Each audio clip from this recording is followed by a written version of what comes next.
April 3rd, McElroy and Cubelic in the morning. We are going to talk some Final Four today. Second hour of the show pretty much going to be dedicated to the Final Four.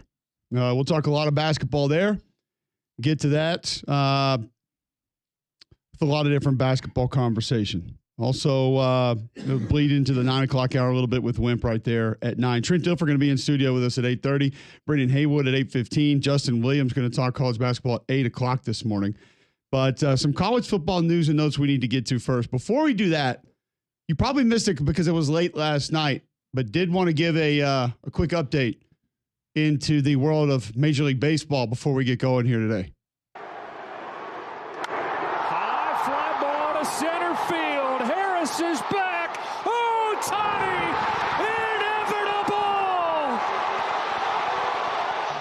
Inevitable! Was he Thanos? He's inevitable? Inevitable? Mad.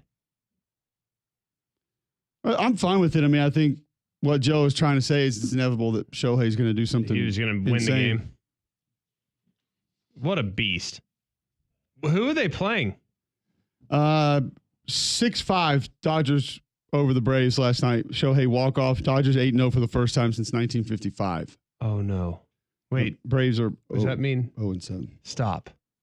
Braves only winless team in baseball. 0-7? Only winless team in baseball. But they were in control. Only winless team in baseball. But they had one of the best rosters. It's the only winless team in baseball. But they were one of the 3 teams that were supposed to challenge the Dodgers this year. Oh, check them out after the All-Star break. By the way, what are the other 2 teams? I thought Acuna. Nobody is roster-wise close to the Dodgers. Arizona. Well, they did beat the Yankees for the second straight day. Arizona's good. So are the Padres. Padres, the second undefeated team remaining in Major League Baseball. 7-0. They took out Cleveland 5-2 yesterday. So we got to keep going because NL West doesn't stink. No, because the Giants are 5-1.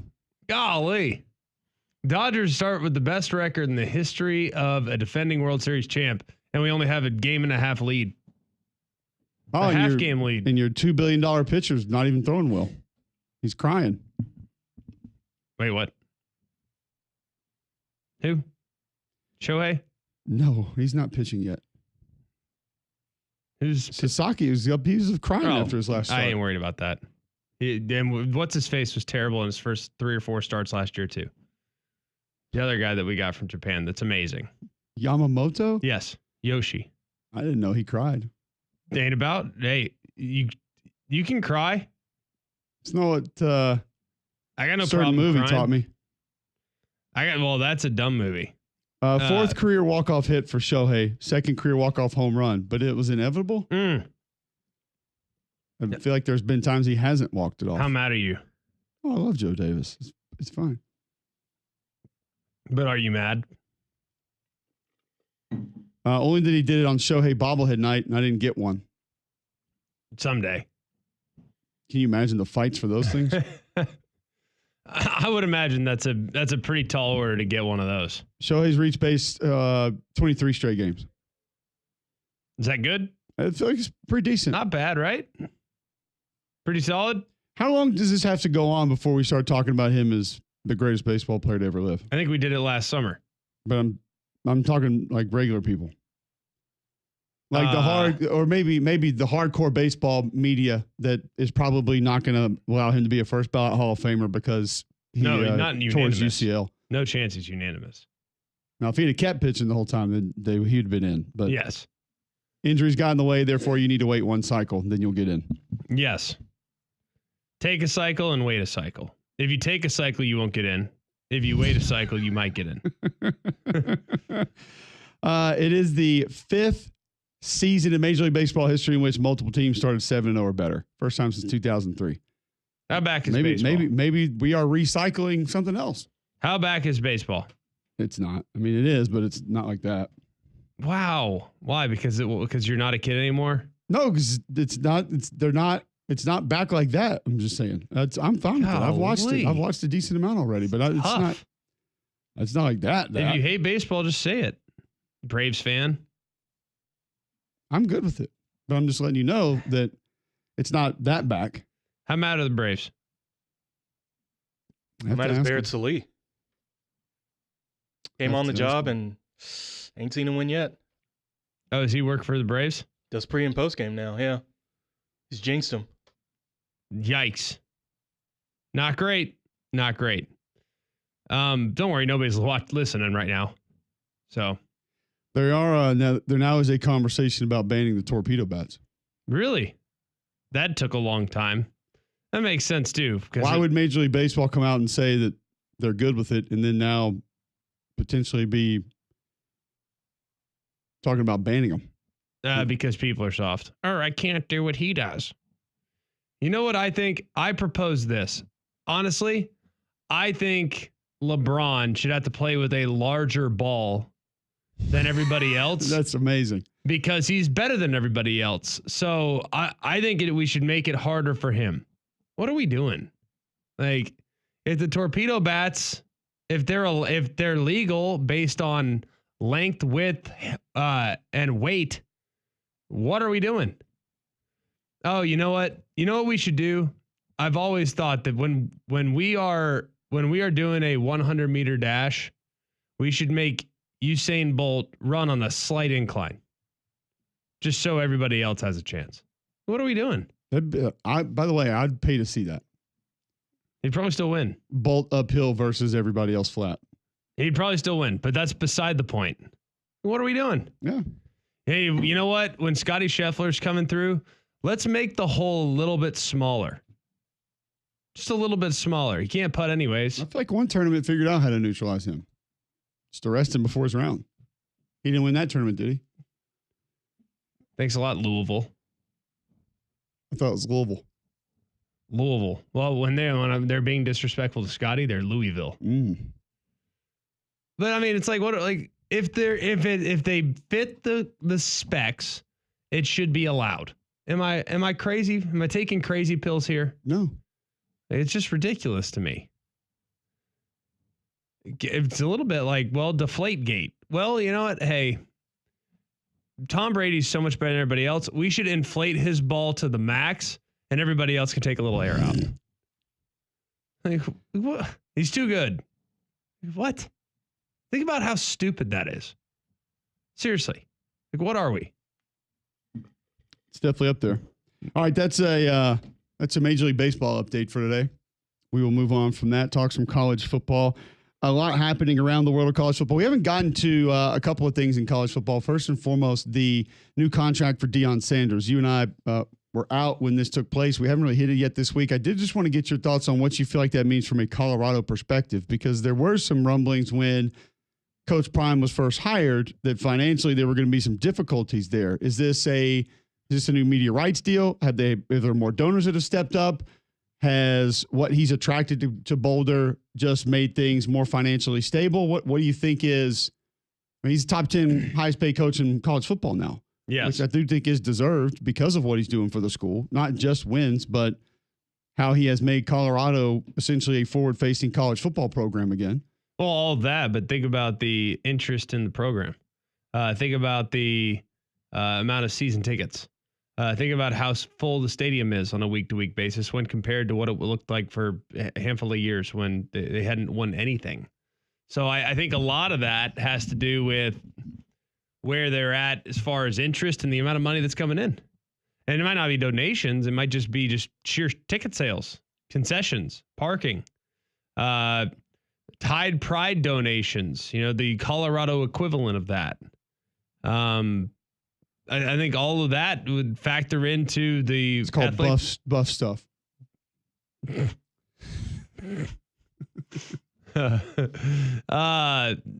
The whatever the equivalent is, but makes me think that the athletic department's a little more flush with cash now, and they realize, you know what, increasing his salary by $5 million. That's a drop in the bucket when you think about how much our athletic department revenue has increased as a result of his presence. And interest, and frankly, quality. And the team's good. Is he a top 10 coach? I don't think so. But I'm okay with everything else that he brings to the table. I'm okay with him being paid like a top 10 coach. It's the Buff Club. Excuse me. You can join. The Blub. It's where buffs give, according to the website. I just read the websites. I don't Investing in champions, 1. Impacting student athletes, 2. Changing lives, 3. It's what they do. Order? It's what they do. In that order. They're side by side, so essentially I think it's like a T3. Mission statement. Just I could read that to you if you want, but that's a lot, I feel like. Enriching lives. No, changing lives. Ah. Because sometimes they don't give you what you want and you have to go to the portal, or they tell you you're going to the portal and therefore your life has changed. Correct. Over. You don't have to wear ski gear to practice anymore. Well, I don't know about all that, but I do know that Colorado is. When I was growing up, Colorado was pretty good program in the Big 12. I mean, it was like people cared, people paid attention. You should have been around it when I was growing up. Oh, I'm sure. Heisman Trophy winner, national championship contention. We're really good. What do you make of Caden Salter, Liberty quarterback transferring there, and the scheme, the system, how he fits? Is it gonna be close to what it's been? I don't know. I don't know if it's going to be him or the freshman. I think it'll be Caden Salter, just based on the fact that he's a veteran, has played a lot of football, but he's a runaround guy. He's not a guy that I believe is going to have the same skill set as what Shedeur Sanders had. I mean, it's a very different skill set, and a guy that's going to have to win with athleticism more so than what he won with at Liberty. What about Kylan Salter, linebacker from TCU? They're also getting him. Are they? Oh, really? Are they related? I have no idea. I bet you they are.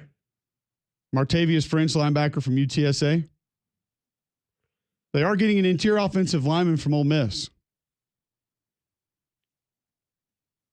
I think they Mana actually. Tayamani. I feel like they didn't have as many in the. I don't know about as many. I don't know if there's as many names that they got a couple guys last year that you were pretty confident about. Like Will Shepherd could go get the football. Yeah. Like, I mean, I'm pretty confident in a few things when it comes to their personnel at wide receiver. I still think they'll be fine when it comes to wide receivers. Does that concern you? No, not overly. I think Jaheim Otis can go up there and play. He'll help them. Jaheim Otis to me was a lot of bark and little bite. He needed to get out of the situation he was in. That has nothing to do with Alabama. I'm not saying it wasn't. I'm just saying like everything I heard about him was like this guy's the next guy, and it just never materialized. You know what I mean? And that sure. The guys like that always leave me feeling a little bit frustrated because it's like, what the heck? No, I get it. He's got some ability though. I mean, no question. If you can get the light switch on, he can play. Yeah, there's no denying that. I'm not sure anybody would push back on that, but it's frustrating to see a guy with potential waste it. Whether it was his own doing or scheme fit or whatever the circumstances are, there's always a reason why it didn't work out. Sometimes it's on the player, sometimes it's on the coach, sometimes it's on the scheme, sometimes it's on the fit, sometimes it's on, God knows what. But he's just one where it's like, what the heck? Like, gosh. What do you have on Buck Buchanan transferring from La Tech into Colorado? Kicker, 5'11", 189. You pulled the tape? You pulled the tape yesterday. That's why I asked you. I haven't seen the tape. By the way, Deontay Brown starting for the Stallions Friday night. Whoa. I don't know how you start a guy that gets a 1.5. 1.5. Unless what he measures on the Richter scale. Oh, my. Well, you got to do that. They're starting him. I don't know how that's possible. I've been told that a 1.5 is the worst of the worst of the worst, sir. You saw the tape yesterday. We watched it. It wasn't 1.5-ish. So there you go. Yeah. But, we'll throw that out there and tell people how bad they are. We don't know what it means. Buck Buchanan, 13 of 20 last year. By the way, that is not great. I don't know what the best kickers in America were last year, but 13 of 20 doesn't sound great. No, it doesn't at all. 29 to 31 on extra points gets you fired. Well, but he's going to be kicking at altitude.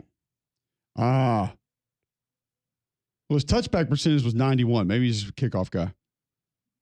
Well, that's good. We can live with that.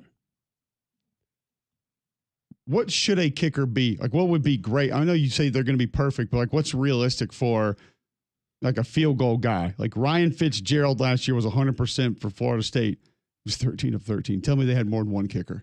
Tell me Florida State did not attempt 13 field goals on the season last year. There's no way they did that. Please tell me.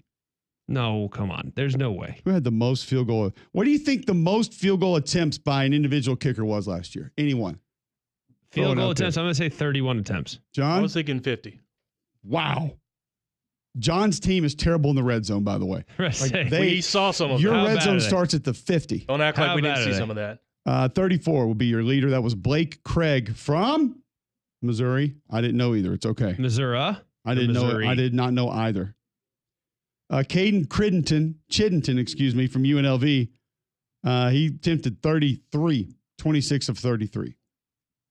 So your best percentage last year, once you got past the 13 attempts at Florida State, and Steven Rusnak, who was 11 of 11 at Charlotte, would have been like Dominic Zavada from Nevada. North Texas. Michigan. 21 of 22. Gino Garcia from Rutgers. This is a great game, by the way, because no one's going to get any. New Mexico. Texas Tech. He was 19 of 20.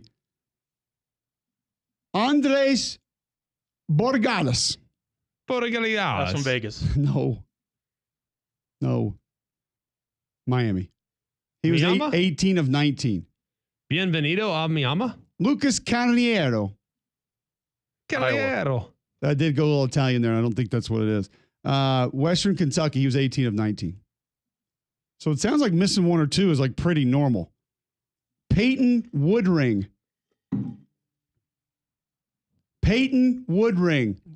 Georgia. Bama? Good job. Yeah. It felt close. They called their games. I know, and I didn't. I was like, if he doesn't know this guy and he actually called their games, which I can't say that I would know them all. I was about to say, I don't know the punter. He was 21 of 23. Nice. So I feel like missing 7 is where you are what we thought you were. Not good. For the record, Florida State had 2 kickers last year.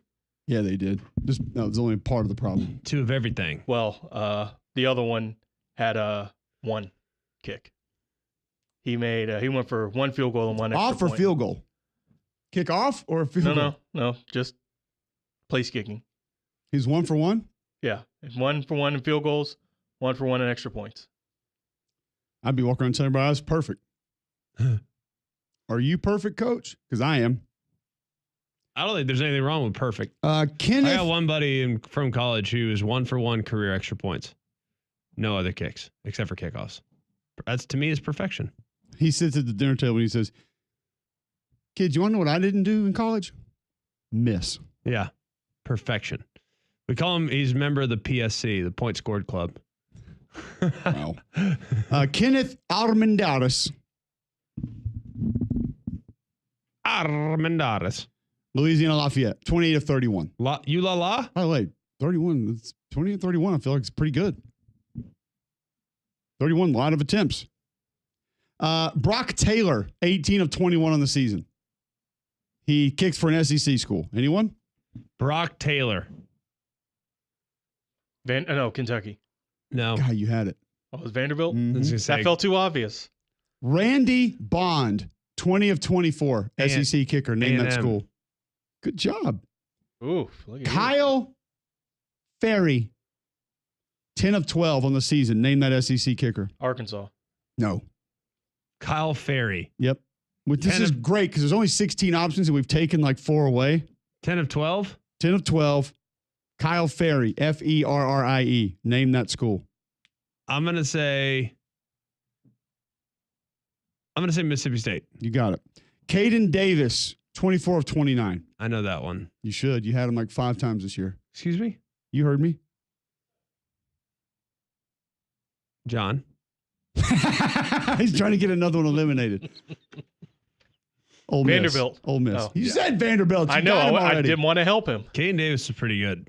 Damian Ramos, 23 of 29. Not great, by the way. Name that SEC kicker. Damian Ramos. That is Actually, Ramos. LSU. It is LSU, yeah. Max Gilbert, 20 of 26. Could have used a few more in the playoffs. Tennessee? Yes. It was Only a couple options there. I don't remember that guy. Well, they didn't get in the red zone against Ohio State, so. Yikes. Alex Herrera, 15 of 21. Name that SEC school.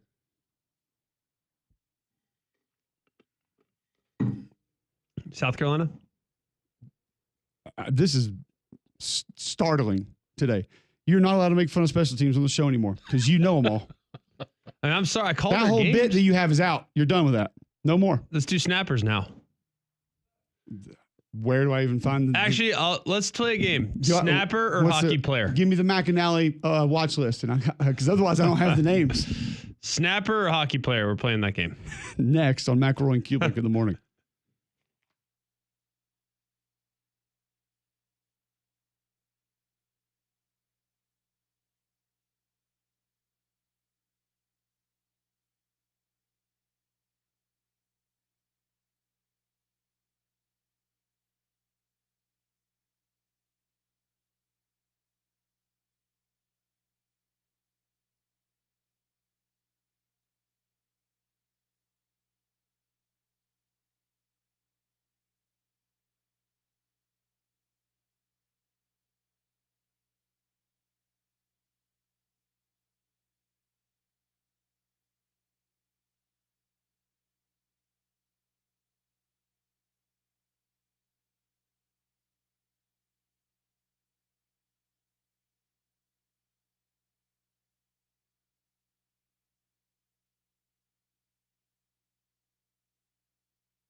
So apparently Greg really wants to do this, and we will get to it momentarily.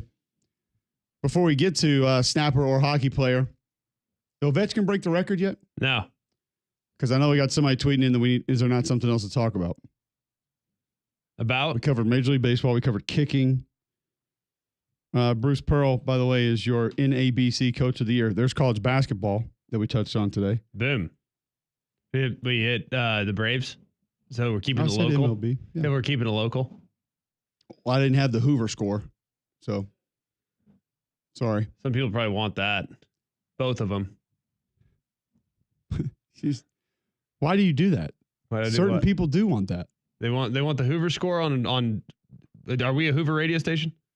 We do Aaron Hoover. We do. Can confirm. But if we did Hoover, think about how many other programs we'd have to do. Lots. A lot. Spring weather in There's Alabama not a small amount of schools in our area. can be really unpredictable. That's why you need the reliability of a Train, voted America's most trusted HVAC brand. Right now, you can receive up to a 10-year warranty on parts and labor on select Train home comfort systems. Find out more at Train.com. It's hard to stop a Train. All right, Mitch Marner, snapper or hockey player? There's not hockey players named Mitch. Mitch Marner, third in assists in the NHL with 69 for the Toronto Maple Leafs. It's Meech, not Mitch. It's Mitch. Definitely Mitch. Max Schmidley, hockey player. Hockey player. Arkansas, long snapper. We're off to a great start. You guys just stay hot. Aiden Hill. That's got to be a long That snapper. is a long No, that's a snapper hockey player. all day. And he plays for Dallas. Yale. Aiden Hill, hockey player, Vegas Golden Knights. Vegas, yeah. Currently Don't believe him. seventh in the league in goals against average. Yeah, absolutely. I mean, Sounds like he's terrible. you guys are 0 for 3, so let's keep it going. No, I said hockey player. You They did. 0 for 3. The rest of them. You went for two then. All right. There we go. Acting like you're okay. Gannon Burt, Oh, that is a hockey player. No, I'm going to go snapper. snapper for the Florida Gators. Well done. Lane Hudson, Snapper. I'm saying hockey player. Not snapper. hockey player. He's 8th in the assists for the Montreal Canadiens.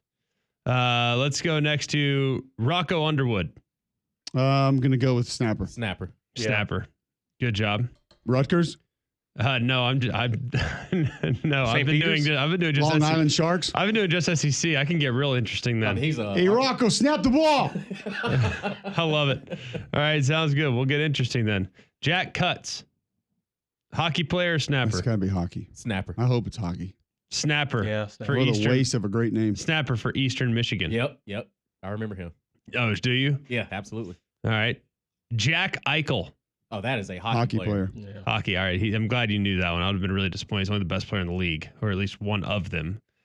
He's top 10 in all 3 points, goals, and assist categories. He's going to win the Triple Crown? Could.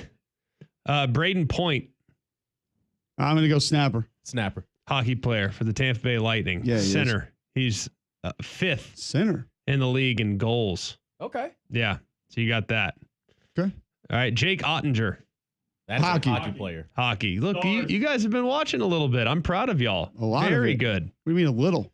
We've been watching a lot. You guys are buttoned up. Quinn Hughes. Snapper. Snapper. That'd be a hockey player. Oh, yeah. Wingsman. For the defenseman, Vancouver Canucks. He's leading. He's 3rd amongst defensemen In what? in points. Oh, and point. Oh, yeah. So I thought you basically, tried to I'm picking, prevent by the people from way, scoring points when just you so play everybody defense. knows, I'm picking like the best players in the league. You're Oh, picking yeah. 7th and 8th in the league. I don't know if I'd go best. All right, Emery Duggar, Snapper. snapper, Kansas. Oh, Very good. interesting. Yeah. Like that one? That was a curveball. All right, that'll get you. There's a backup quarterback named Emery. I know where you're going with that. Right. We talked about him on the show. It's not. There are Emery others. Jones. There are others. No, you that way over your head. Jackson Marks. It's not totally not where That is was going. that's a snapper. What's his name? Jack Marks. Jackson Marks. Snapper. Jackson doesn't feel like a hockey name to me. I'll go snapper. Snapper for UMass. Oh, of course. James Horton. That is that's a hockey player. Coin flip hockey player. Snapper. 4. UMass. Backup. Oh, the back. So we How talking many starters, UMass dog. snappers do they have? We're talking Golly, starters. you got to keep 3 snappers on Scully. You have to. I don't feel like it's right. Oh my gosh, I don't even know if I can pronounce this one. All right, let's try Hockey it. player. Let's try it. Tyler Dzansky. Oh, Hockey. hockey player. No, long snapper, Penn State. Lies. You say lies? He plays hockey. I know. Definitely. He moonlights as a hockey player. I like that. All right, last one. You ready? We'll do it because he's a transfer. I'm sure you've been watching the portal closely. All right. Well, then it's Snapper. It's long snapper. I No. don't think they have a portal Dang in it, the I gave that one away. NHL. But this is a good one. Kinnick Manley. I like that one. You would have probably gotten. You probably would have gone with He's West Virginia, isn't he? hockey. No, FIU. FIU. Yeah. Yeah. All right, last one. If I could just get this to load. There we go. Kevin Gallick. Hockey. I'm going to go long snapper. Long snapper, Nebraska. Boom. So what do we do? Y'all got like 30% on a 50-50 game? Give or take 5 or 6, somewhere around there. I think what we're proving on the show, Zay, is that we can talk about anything. Let's go. What a good field goal percentage is, what hockey players are named, where long snappers are from, all of that. We've got every bit of it. I think that could be a run. That could be a good thing. We'll just basically pick the most random positions that you can think of, or compare them to long snappers' names. Long snappers have the best names. I don't know why that is. They're the best names. Okay. Always. Yeah. Long snappers? Like Yeah. Landrum Roberts. He's a long snapper? Yeah. Gosh. I told you what my buddy who's still in the league, year 15, told me once, right? About long snapping. What do you say? So I'd rather tell my kids I committed treason than tell them I long Stop. snapped. Don't do that. That's what he said. That's what he said. He's in the game. Exactly. He plays. And now he's at year 15. He's probably learned how to long snap. He just won't admit it. Well, I will say this. If you long snap on punts, which they do have some that only do field goals and some that do punts, it's the thing. Short snap and long snap. That may be the most involved in the kicking game. I think as far as like playing football. All joking aside, like I know we joke, I think long snapping is the most underrated position on the team. When they screw up, it's the worst screw up imaginable. Hold on a second, though. Hold on. Just wait 1 second, though. Let's go back to what you just said. It's underrated, dude. You better have a good long snapper. Where was it priorly, is that a word? Rated. I think people make fun of it, like us. I mean, yeah. But you better not. You have a guy that snaps it over a guy's head, you're giving him 6. 90% of the time, you don't do anything, including at practice, by the way. I'm not saying that you're like a good football player. You're a long snapper, but it's a highly valuable position. You have to block a little bit.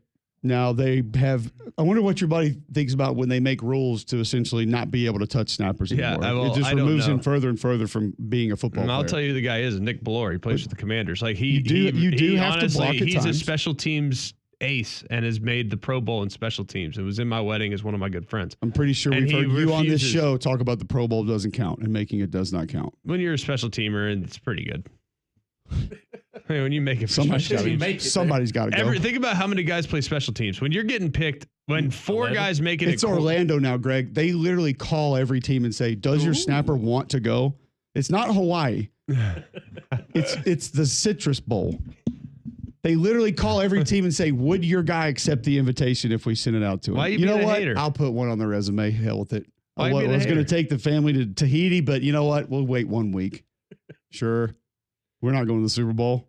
I'll go. Why are you being a hater? I'm just telling you that you have said on this show multiple times making the Pro Bowl doesn't count anymore. I agree, but as a special you just teamer, propped up your guy for making the Pro Bowl. As a special teamer, here's the problem with a position player. How many guys a year? Let's just use quarterback. It's the easiest one, and they're the most protected. But how many teams in a year are at the end of the year playing a backup quarterback? 8. Yeah.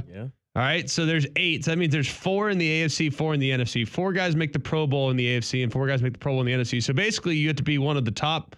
You have to be one of the top 12. But the participants, the 2 going to the Super Bowl, and the 2 that made it to the conference championship. So now you're down to you have to be in the top 4 or the top 7. Subtract the 2 whose contracts are up. Yes. Okay. Yeah. So now you're down 2 more. So all right, that's a pool of about 7 players that would take the invitation. 3 take it. Right. So 3 out of 7 make the Pro Bowl in the AFC and NFC. They're starting quarterbacks for 16 or 17 games. You move to Case Cookus, you're in the Pro Bowl this year. You move to special teams. Everybody's playing special teams. Think about how many guys are playing special teams in the NFL. What percentage of the league is playing special teams? But no kickoff cover guys are making the Pro Bowl. Yeah, they are. Oh, heck yeah. How many? If you're a core special teamer, you're eligible, all of them. So the L3. But how many go just for special teams? 1, not including snappers and kickers. 1 for AFC, 1 for NFC. You've seen a kick covered. There's recently, a core correct? special teamer. Not one person covers kicks, Greg. There is a core special teamer that is a special team Pro Bowler every year. 1. Okay, maybe I'm AFC, dumb here. 1 for NFC. What I'm telling you is there are 10 of those spots, and you're telling me one person goes. 1 person goes from the AFC. John, can you please mitigate this conversation? What you're asking who's in is the wrong who's here? playing special teams No, in the Pro Bowl? what I'm telling He's saying you the is position of you're the special saying teamer. you're saying that they are naming someone basically to be cool for fun, but he's not going Fun. out there and covering kicks by himself. No. Where are the other 10 guys? The other 10 guys are all probably in the pool. They started doing this for Steve Tasker is what they started doing this for. Perhaps. Because I it's don't all know. he did. He caught like 2 passes a year late in the year when Don Beebe was hurt and Andre Reed didn't need to play. Yeah. And they were like, this guy is so good on special teams. We got to have let's get a special teams guy in the Pro Bowl. But what's dumb about it is there's never one guy on special teams. Like there can be one it's a running back team. on the field. There can be one quarterback on the field, but there's never a special teams guy on the field. No, that's accurate. I get So what you you're should saying. technically be naming 10 of those guys. Not necessarily, because Ah. you should be naming the best Well, there special are no teams kickoffs player. anymore, so yeah, it does make sense You should now. be naming the best special teams player in the AFC and the NFC. And if you're a running back, great. If you're a linebacker, great. Not if to you're a safety, roster great. of a team, you should not be doing that. Hey, I don't make the Pro Bowl Like, rules. I think the backup left guard for the Eagles, who's on the field goal team, should be going to the Pro Bowl. Right. Unless PFF gave him a 1.5. Which then they he probably should not be did. going then. Now, I Definitely got not. no problem. I got no problem with you saying that there should not be a special teams player at the Pro Bowl. I can live with that. But of all the positions that actually get invited to the Pro Bowl, the toughest one that's likely to get is the special teams. You have no idea if those guys want to go, accept it, are interested They in all it. want to go. I don't They're know. special teamers. Well, they don't even get a kick to cover now. Yeah, but they don't care. They get to go to the Pro Bowl. Like, it's What, a play special flag team. football? Yeah. Dodgeball. Watch Kirk Cousins do accuracy throws. They are. I'm not saying that it should not be, that you shouldn't celebrate it, but let's just call it what it is. It is an achievement of, it's basically just giving an award to a position that doesn't get an award. correct. And what's wrong with that? Why is there not just a left tackle that gets nominated to the Pro Bowl, like one offensive lineman? I don't know. I'm surprised in the offensive line deal they're going to. I think they should probably just start going. Hey, let's just put 4 tackles out there Why and not? one That's and what our one all SEC team is every year. and one guard. We'll teach him to snap. 3 centers and 2 tackles. Why not? You can rotate who snaps. You can take your time there. Take your time with Game Day Men's Health. Also, if you are lacking sleep, lacking energy, feel on edge, Game Day Men's Health wants to help you today. And they can do that by going to GameDayMen'sHealth.com. Sign up for the free consultation, get a free PSA test, free testosterone test. They're going to give you your baseline health numbers right there. Let you know where you are, maybe why some of these things are happening. Maybe you just need to lose weight. Maybe you have other things that can be helped by peptides that they now have in stock at Game Day Men's Health.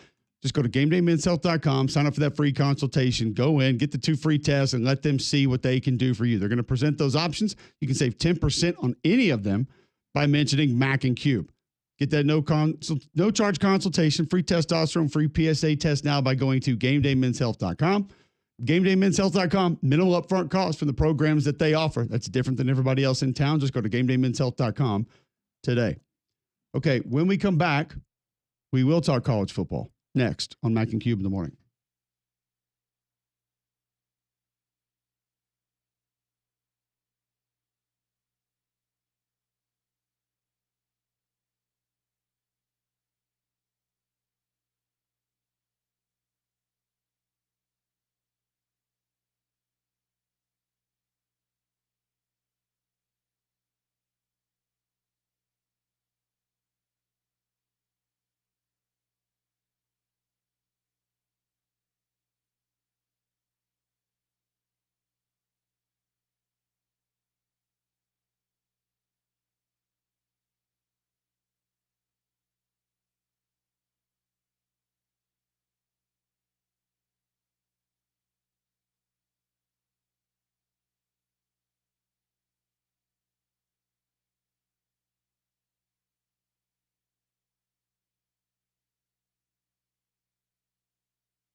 All right, welcome back in. McElroy and Cubelic in the morning. Talk a little college football.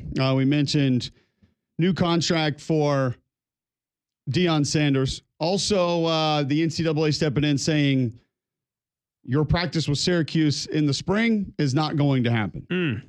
Feels like an odd way for the NCAA to flex its muscles, Greg, but they are attempting to do so.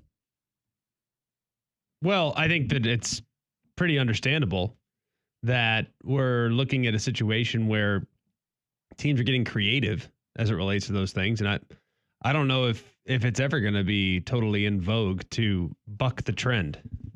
How about Oklahoma State head coach Mike Gundy on the NCAA denying joint spring practices? Quote, I'm not sure they have the grounds to say you can't do it. Like if somebody just goes and does it, what are they going to do to them? I think it's a fair question. What are you going to do? Well, I don't know if I have the answer to that, but I wouldn't necessarily want to. I wouldn't want to get in a situation like that with the NCAA, like a standoff. Oh no, you don't want that. But look, Tennessee did it. Worked for them. So I don't know. I don't know what the NCAA is going to do. If they decide to pack up and head over there and practice a couple times and then have a mock spring game or whatever it is that you think you were going to have, what were they going to say? You can't play in a game? You're not bowl eligible? Come on. What could they realistically do? I mean, they could definitely do something. I mean, I don't know. And like, is that viewed as a competitive advantage? I mean, is it worth your resources also? I mean, everyone's crying poor right now in college athletics, which understandably, if you look at the balance sheet of a lot of these programs, it's a little bit upside down. Alabama, for example, was upside down and by what, 31 million last year? I think, what was it? They had lost $31 million in 2024. So, I mean, how much does it cost to take your team and to fly them to a different location, house them for a week, travel all your stuff, and feed them over there and do all that in an effort to just change it up in the spring? It's totally fair. I get it. I think resource-wise, it makes no sense. But I don't know. That's not why the NCAA stepping in. I don't think it's a competitive advantage either, because how much is do it you a want to show slippery them? slope, though? I don't know. I don't know why the NCAA cares, to be honest with you.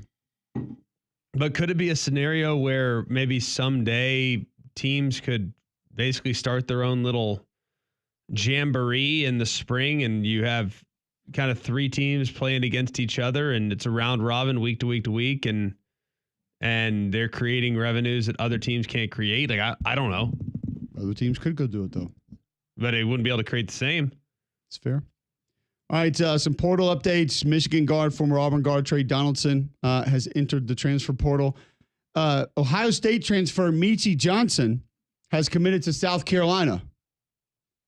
Again, he previously played at South Carolina. So he's going back. Also, Mizzou quarterback is in the portal, Greg. Drew Pine. Transfer portal. Are you disappointed to see that he still has eligibility? No. Just a little bit surprised that he felt like that was his best option. But be interested to see where he ends up. Well, I mean, what does he want to stay? I don't know. I just don't feel like he's going to. There's a lot of places he's going to go start. Probably not, but he's probably not going to start in Missouri either. So at least maybe you can go down and play somewhere else, potentially. I mean, think about this guy. He has been at Arizona State, Missouri, Notre Dame, and now at a fourth institution. Wherever he ends up. If it's down, I don't blame him. But I've got a feeling that he's going to go probably with some NIL money to go be a backup. Alabama has got a commitment from Michigan forward Sam Walters. Don't know. Hadn't seen the tape. This is basketball, by the way. Correct. But I feel like I've heard the name, but I don't know where I can place him. It was Barbara where you heard the name. Is that what it was? That was it. I know he was at Michigan. I get that, but like I feel like he was somewhere else before that. No. Sam Walters. I'm looking. 23 games, averaged 5 points, 1.6 rebounds, and 0.6 assists per game in 12.7 minutes. Sniper with length. Sniper, huh? He got hurt and didn't play in the final 2 months of the season. Season high 13 points twice this season against Tarleton State and Western Kentucky. There you go. UCF transfer Keyshawn Hall has committed to Auburn. Led the Big 12 in scoring this past season, 18.8 per game.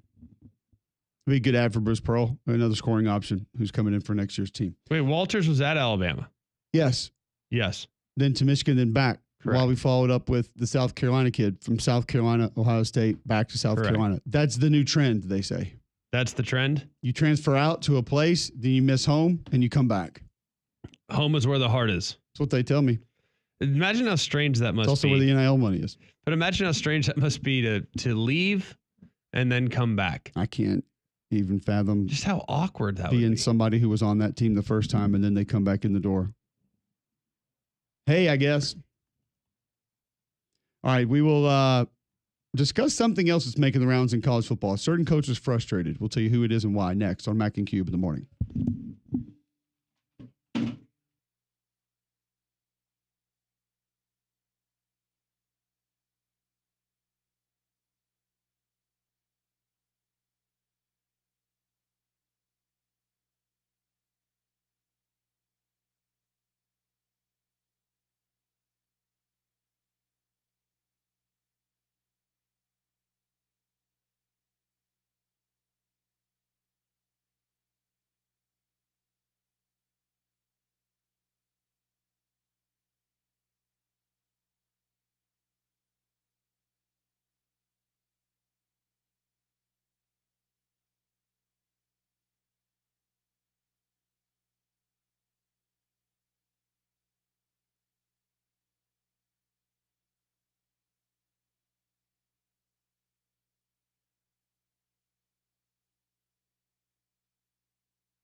All right, welcome back in. McElroy and Cubelic in the morning. Couple minutes left in this hour. Then we switch to the final four.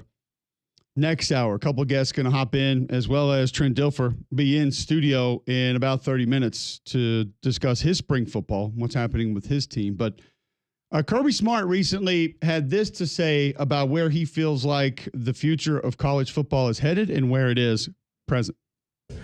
Everybody's on pins and needles because we don't know exactly what's going to come out of this. What I do know is that we're going to continue to recruit people who love football, who are passionate about football, and that don't put money as the number one answer. Like, I've never met a really good player that's all they cared about.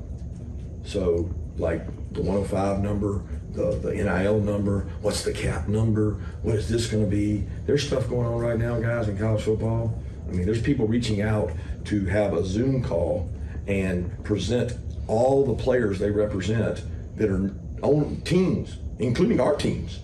And they want to invite people to the Zoom so they can watch and see who's going in the portal or shopping who's in the portal before the portal. Do you want to get on the Zoom and look at all these players? I'm like, well, what if some of them are mine? I mean, it could be one of the most legendary, moments in all of college sports. It's going to be no matter what, Greg, no matter what happens, no matter where it goes. He would go on to say that he doesn't feel like where we're headed is going to be what's best for the student athletes. He also said he doesn't think like where we are right now is what's best for that. I think the main reason that I wanted to air this and that I wanted us to discuss it is that it furthers a point that I have been trying to bring people back to, is that this is not going to be the end of the road. No. I feel like so many people just think, hey, I hear so many people say, well, once we get the revenue sharing thing done and, once the house settlement's taken care of, it's like that's going to be the end of the road. Like, we're going to get to this stopping point that all of a sudden everything's going to level out and we're going to be good in college football. I'm still going to say, I don't think that we're going to be close to it being complete at that point. No. And a lot of the reasons why, what Kirby Smart just said, we don't know what all of it's going to look like and what it's going to be. No, we don't. And we also don't know for sure that this, from what I've been told, it's no guarantee that this thing actually goes down. There's no guarantee that this is actually gets settled. There's no guarantee that this house settlement actually gets pushed through. That's what I've been told. So yeah, you're right. When it comes to Kirby Smart's angle on it, it's dicey, but I mean, even people with intimate knowledge about what's going on in Washington are not convinced that this is a bona fide lock. So the uncertainty of that is also weighing into how these things are going down. And I'm interested to see, because he talks a little bit more about kind of the things that people are bouncing back and forth: scholarship limitations, salary cap, how much is going to be spent. But then he lightly hits the other part of it, which is how are people going to circumvent that? And that's the question that I have. And that's the question I have oftentimes about college football when new rules or new things are put in place, is what's the underbelly going to be? How are people going to circumvent whatever this is that comes down, whether it's scholarship limitations, whether it's salary cap? It can't be a salary cap because they're not getting a salary. So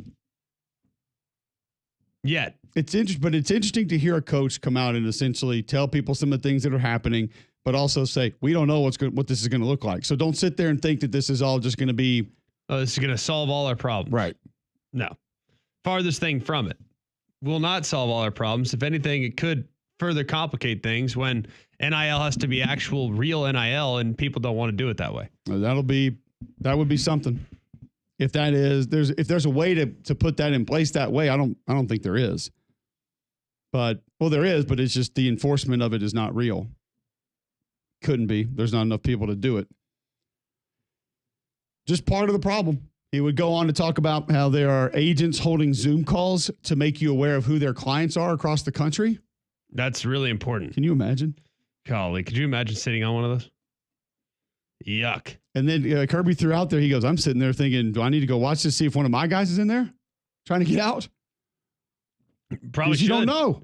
Probably should take a peek at that. Have someone at the building do it. Final Four talk next.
I want to get right into the Final Four talk here at hour number 2. Jocks 94.5, JocksFM.com. Watch live on YouTube. Search WJOX, Jocks 94.5. You can tune in, watch live every day. The app's in your app store. You can download it there. Anything you miss, podcast, JocksFM.com, Apple Podcast, Spotify, wherever you get yours. Tell Alexa to just listen to Jocks. You can do that inside your home each and every day. Justin Williams covers college basketball for The Athletic. Article up now at The Athletic on Tahad Pettiford and just what he has meant, what he has done, how he has gotten to where he has for this Auburn basketball team. And Justin, I think maybe the most impressive part of what he's done when referencing Tahad Pettiford at Auburn is when you see how special he can be on the court, how accepting he's been of his role this year. Guys that are McDonald's All-Americans that have his kind of ability don't often do that. How do you believe that has been able to work the way that it has? Yeah, I mean, we talked to him and Bruce Pearl and some of his teammates about it, last weekend in Atlanta. And, basically they all pointed back to his dad. His dad played at St. Anthony in New Jersey under Bob Hurley, that kind of the famous Hurley, father figure there. And I think he understood the value of tough coaching, and he really instilled that in Tahad at a young age. He always, it's one of those people that, people from Jersey, they always let you know that they're from Jersey in that really proud way. And that's the way this family is. And, he played, his dad played Tahad up when he was younger against older players, as he was kind of growing up to kind of prepare him for bigger stages. But I think it also, was a little bit humbling, right? And so, Bruce Pearl said this was the best player he's ever had that didn't start and didn't really make noise about it, didn't complain, didn't care that he wasn't a starter. He was always playing crunch time. He's clearly a big part of this team, but I think just the way his dad kind of brought him up and the way he was coaching high school, it just prepared him for this level. And so you have a player who clearly elevates in big moments, is good enough to play on this stage, but is also okay not being a starter and okay not being the alpha behind a guy like Janai Broome. And he's kind of done a really impressive job of threading that needle at a time and in a sport where that doesn't always happen for a five-star freshman like him. Looking at some of the story and reading through it, you did a great job with it. A couple of interesting takeaways. One, he's right-handed, but shoots lefty. Yeah. That's pretty remarkable, but more just the quality of play that he was having to go against in Jersey. Do you think that helped kind of elevate his readiness to be a star year one? Yeah, I think so. On the right-handed front, it's funny because he's really good around the basket with his right hand. So I was kind of asking him about that. And that's when he was like, yeah, I'm actually right-handed. I talked to his dad about it too. About 6 or 7, his dad thought, it kind of looked unnatural coming out of his right hand on his jump shot. And so he switched his jump shot to his left hand, encouraged him to keep working with that. But Tahad didn't really think about it and just kept writing and doing other stuff with his right hand. So he's really ambidextrous. He shoots jump shots left-handed. He throws a baseball left-handed, does pretty much everything else right-handed. And I think you can see that when he's on the court. But yeah, like this is, he played at a school in Hudson Catholic, which is a really good school in New Jersey. That's a really good area. Obviously, a ton of talent comes out of there. And so he grew up playing against guys like Dylan Harper, who's, going to be the second pick in the NBA draft coming up probably. Elliot Cadeau, who, was just at North Carolina and transferred to Michigan recently. These are 5-star guys. And he's coming up and playing against them. There's a game he played against Dylan Harper his freshman year of high school where he scored 40 points, kind of outscored Harper. His team won in triple overtime. And so he's really kind of been built for this, like we talked about since he was a kid. And so, yeah, when he, Coach Pearl basically said, like, he's been doing this his whole life growing up, playing against older guys, playing on big stages. So now that he's in the NCAA tournament, like, why would it be any different for him? When did this start? Because there were some pictures floating around of him. I mean, it looked like he was 6, 7 years old at some kind of like travel basketball academy, something AAU camp. When did you think this family knew? I mean, obviously his dad played, so you got a little bit of an idea there that he had a chance to be special. It's funny. A lot of times I actually asked his dad when he felt like he kind of had a chance to be different. And a lot of times you'll hear parents say like, second grade or third grade. His dad said 7th grade. I think he was clearly good before that. He was playing on travel teams with Elliot Cadeau and things like that. But his dad basically said at 7th grade, he was shooting the ball really well, but he still kind of had this work ethic. Like even when he was playing better, he could see that his son just wanted to get better. He wanted to keep improving. And I think he understood like, all right, if he has the talent, which it seems like by 7th grade he does, but he still has that work ethic, that's when his dad felt like he can really kind of elevate and be different compared to his peers. What would you say is kind of the next step of his development? I mean, a lot of people, it was not a guy at the beginning of the year that people were thinking, oh, this could be a one and done. Maybe in some strange cases, just not that big. He does not necessarily the first guy you'd want getting off the bus, but his playmaking ability is remarkable. How have things changed for him since he's been on campus? Yeah, I mean, honestly, you're right. He's 6'1", and I think that's one of those where, okay, he's not necessarily going to be, even though he was a 5-star recruit, he's not going to be high on draft boards necessarily. He's kind of played really well across the year and I think kept people's attention. But this happens all the time. You come into the tournament and you have this 3-week period. If you can play really well, that shoots you up draft boards. And so I think coming into the tournament, there was this assumption that, he was definitely going to come back. I think he'll still come back to Auburn, but he probably does. You can do this now where you can declare for the draft, but still retain your eligibility, and you kind of get some assessments from the NBA level and figure out what you need to work on. I think he'd probably end up doing that, but there's definitely a lot more interest and attention on him from an NBA level than I think even there was a month ago. And so it'll be interesting to see how he plays this weekend in the Final Four. But I definitely think it's one where he's going to have a choice to make now that maybe he didn't think, or many people didn't think he was going to have to make before. But I really think he's a player that could benefit. Janai Broom's going to graduate. There's actually a lot of seniors on this Auburn roster. He comes back next year. They're already getting guys out of the transfer portal, but he can kind of be your alpha, your number one guy. And then he gets a chance to show, all right, I can start and play 35 minutes a game and run the show and be a scoring point guard and all that kind of stuff. And I think that might actually help him even more at the next level. He gets a chance to show that he can be the main guy at Auburn next season. Justin Williams writes for The Athletic, covers college basketball. Article on Sahad Pettiford, Auburn guard, up now. It is a fascinating read. And I can remember we talked about it when we saw a couple flashes of him early in the season, and people were like, what do you mean NBA? I'm just like, I'm telling you, man, he's got something different, but wasn't that kind of player on the court just yet. What are scouts saying about him at the next level? We know he could get there. We know he's got ability, but like, what kind of a player do they realistically see him as being once he's in an NBA uniform? Yeah, I think the biggest concern with him is his size. He's listed at 6'1", and he's not necessarily like a Steph Curry type shooter. He's a good shooter and he's a good athlete, but he's not Russell Westbrook level athlete, Steph Curry level shooter. So I think those are things where the more he can show that he can shoot the ball, the more that he can show he can get to the rim and finish with both hands, that will help him. But I think that, the understanding coming in was like, okay, what kind of player is he going to be? And even Bruce Pearl talked about this. Hey, I didn't need him to come in and run the show and be a distributing point guard and break down defenses. And it turned out he's actually been able to do that better even than Bruce Pearl expected him to do. So I think he does project as like a ball handling point guard that can score and facilitate at the next level. I think the biggest thing will just be, all right, how does he learn to use his size, once he gets to the NBA against bigger, stronger players? That's another thing that another year in college could benefit, getting in the weight room and things like that.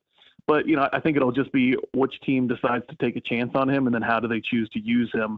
But, yeah, you're right. This is a guy that maybe didn't necessarily have, like, one and done written all over him when he started. But I think there's a lot of people that are starting to realize, look at when he's had his best games against teams like Houston and Duke and Purdue, and then, some of these big moments in SEC play against Alabama and Kentucky. No, it's not the NBA, but these are the best teams he's going against in college, and he's doing it as a freshman. So there's certainly something there. And I think the more he continues to progress, you're going to start to see that people are going to start to say, hey, I don't care that he's 6'1", or I don't care that he's not this like super freak athlete. He's a really good athlete. He can shoot the ball, and he's getting it done at this level. He can probably translate that to the NBA one way or another. Finally, for me, looking at just his personality and not allowing kind of the big moment to affect him, it's amazing how many times I've watched him this year and how often I've seen him just stymie a run by the other team. The other team might be getting hot and all of a sudden momentum's starting to slip away and boom, he ends it immediately. I don't know how he does it. I think it's remarkable. But what do you attribute that to? Yeah, I mean, we saw that in the Sweet 16 game against Michigan, right? They were down 9 in the second half. And, that was a big 20-2 run, and he was a huge part of that. He started, he had some big shots. He just kind of has that, like, even-keeled, cold-blooded attitude in those moments. And if you ask him, if you ask people around him, what's the first thing they say? Oh, it's, he's Jersey. He grew up in Jersey. That's the way it is, which is what Jersey people say. But I do think there's just some truth to, again, going back to, He's always played against older guys. He's always kind of been coached to, seek these moments out and not shrink in those moments. And I think it's one of those things where part of it's probably just innate and he was born with it.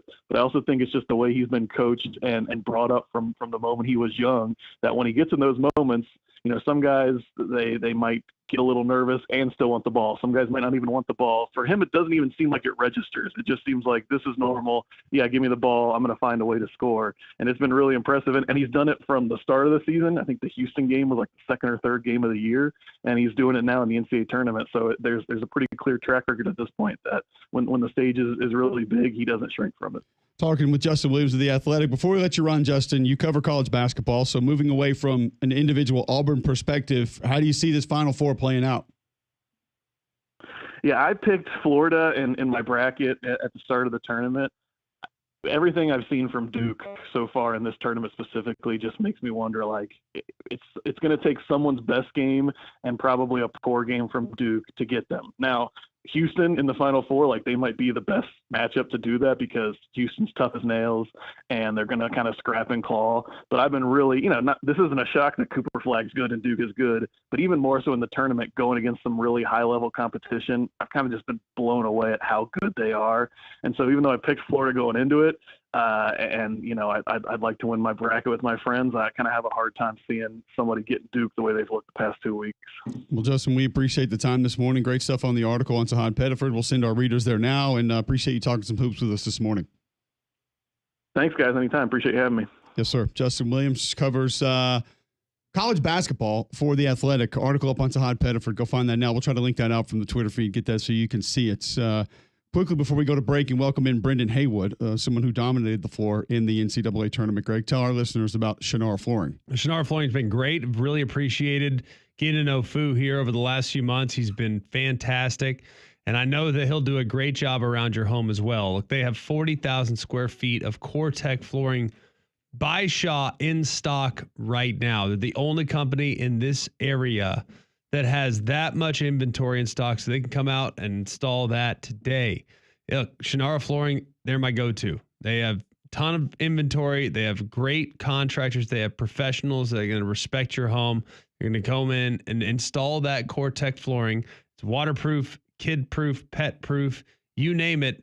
It's just so good to have that in your home because it's easy to clean, it's easy to maintain, and it increases the value of your home or business. You get 12 months financing with approved credit by going and calling Fu today at 205-518-6423, or you can go online at fuandyou.com. Former star of the NCAA tournament, Brendan Haywood, joins us to break down the two Final Four games next on Mac and Cube in the morning.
Final Four coming up this weekend, and a lot of the matchups are going to be interesting for different reasons. Not just the two teams, but the individual matchups. And a Final Four that's got a lot of size, physicality.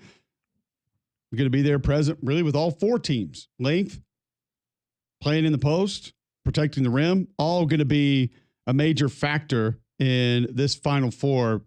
Greg, do you think that there is a team that has an advantage in the paint, an advantage from a physicality standpoint between these four that is a lot different than the other three? I mean, I think Duke's length's the most challenging. I think Houston's the most physical. So I'm not sure that that adequately answers your question, but looking at both teams, like I feel like if I need to get into a bare knuckle brawl in the alley, I want Houston. If I'm trying to defend great offensive teams, I want Duke. But I don't know if that answers your question. And a lot of people, of course, if you were to say, speaking of Duke, who's going to be the Final Four most outstanding player, would probably want to wager on Cooper Flagg. He is currently minus 105, the favorite to get that award. Next will be Walter Clayton at 4-1, Janai Broome at 10-1. Speaking of Tahad Pettiford, who we just spoke to Justin Williams about, he would be 20-1 to take home that award. If you're looking for some bigger odds, maybe that could kind of pop up and take that, you could get Con Knipple at 28-1. You could get Will Richard at 40-1. So maybe a Chad Baker Mazar at 100-1. If you wanted to go Miles Kelly, if he were to get hot in 2 games, 125-1. Bit of a long shot there. Chaney Johnson would be 200-1. So a couple different options there. Do you have one that I read out that you feel like would be of safe value? I mean, I just don't know how Con Knipple gets it over Cooper Flagg. Cooper Flagg's just so outstanding on both ends of the floor. Con Knipple's a great scorer. But I don't know. I don't know about you. Like I think any of the Auburn guys feels like pretty good value. Well, because we've talked about with Auburn, there's going to be that other guy that steps up. They've had it at different points in time during the season. They've had it at different points in time during this tournament. Broome's going to be the solid when he's in the game. He's going to be able to do the certain things that it's going to be a double-double. Let's just say it, as long as he gets his minutes. But yeah. There have been other guys that have stepped up at different times, and it hasn't consistently been a guy. It's been different guys. So maybe that one steps up just a little bit more in 2 games, and yeah, you can see it happening.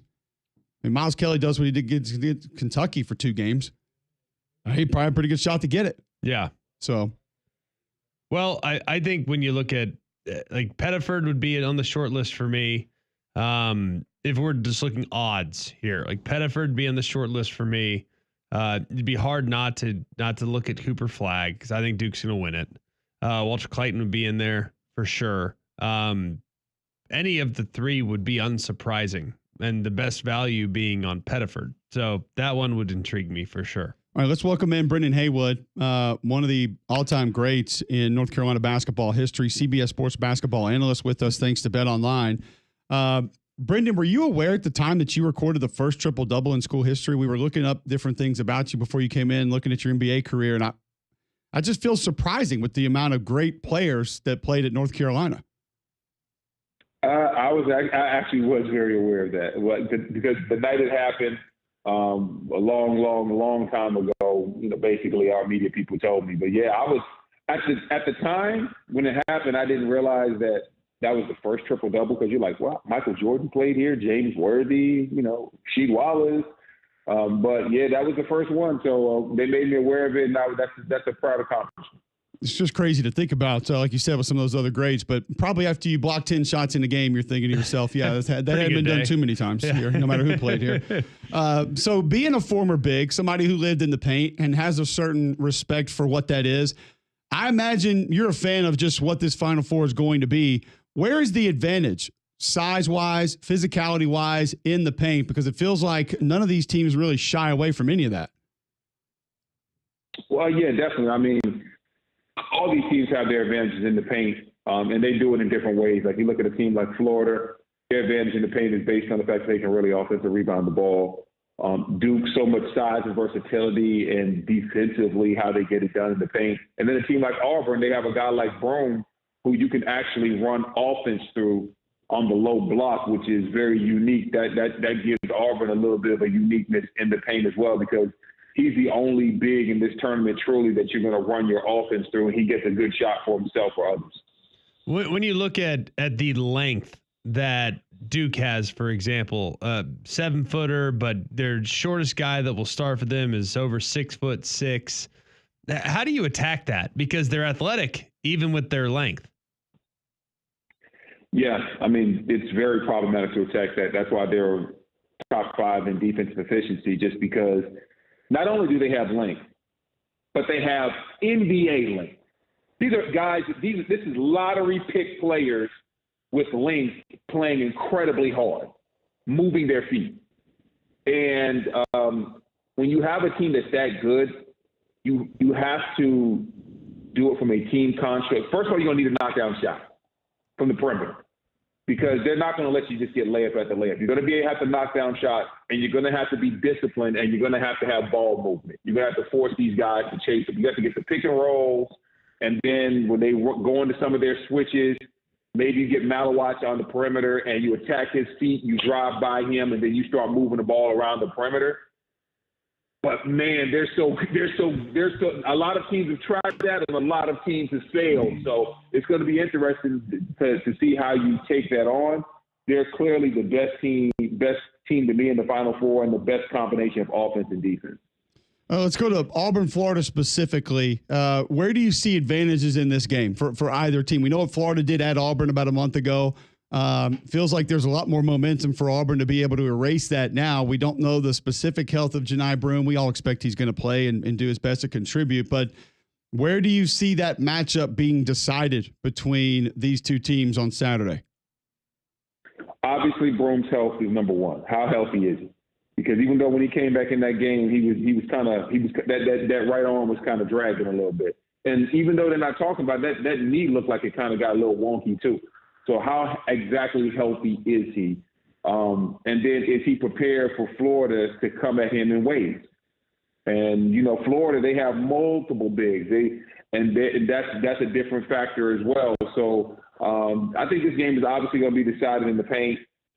If Florida can do a good job on Broome, I think they definitely I think they'll be able to win this game, especially if they can do a good job on him without doubling. Because if you really look at that Michigan State game, he set the tone. I think he came out there and had like 13 of their first 20 points or something like that, or 23. He really set the tone in that game. So if you're Florida, you cannot allow that to happen. You've seen him. You've played him before. You know what he likes. You know what he doesn't like. Can't let him get deep post catches. Can't let him get to the middle of the lane so he can get into the lane and use that left hand. So you understand what you got to do, and you got to play him to his tendencies.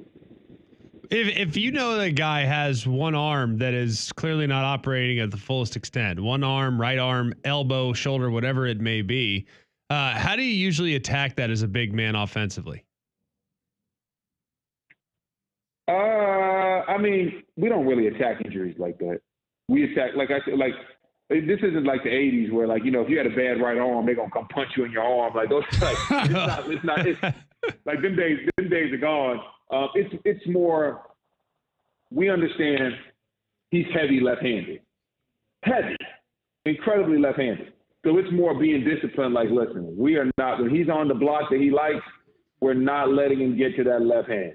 You know what I'm saying? Listen, you got to score another way. If he gets too deep in the post and he's about to get to that left hand, we're going to double him. It's more about playing tendencies as opposed to playing the injury. You want to make him make as many moves as possible to his right and shoot fadeaway. Because when he's getting inside, 2 feet in the paint, lefty finishes, step throughs, bank shots, jump hooks, he is an absolute nightmare, an absolute terror. You have to try to force him to use his right hand, or at least go to that side.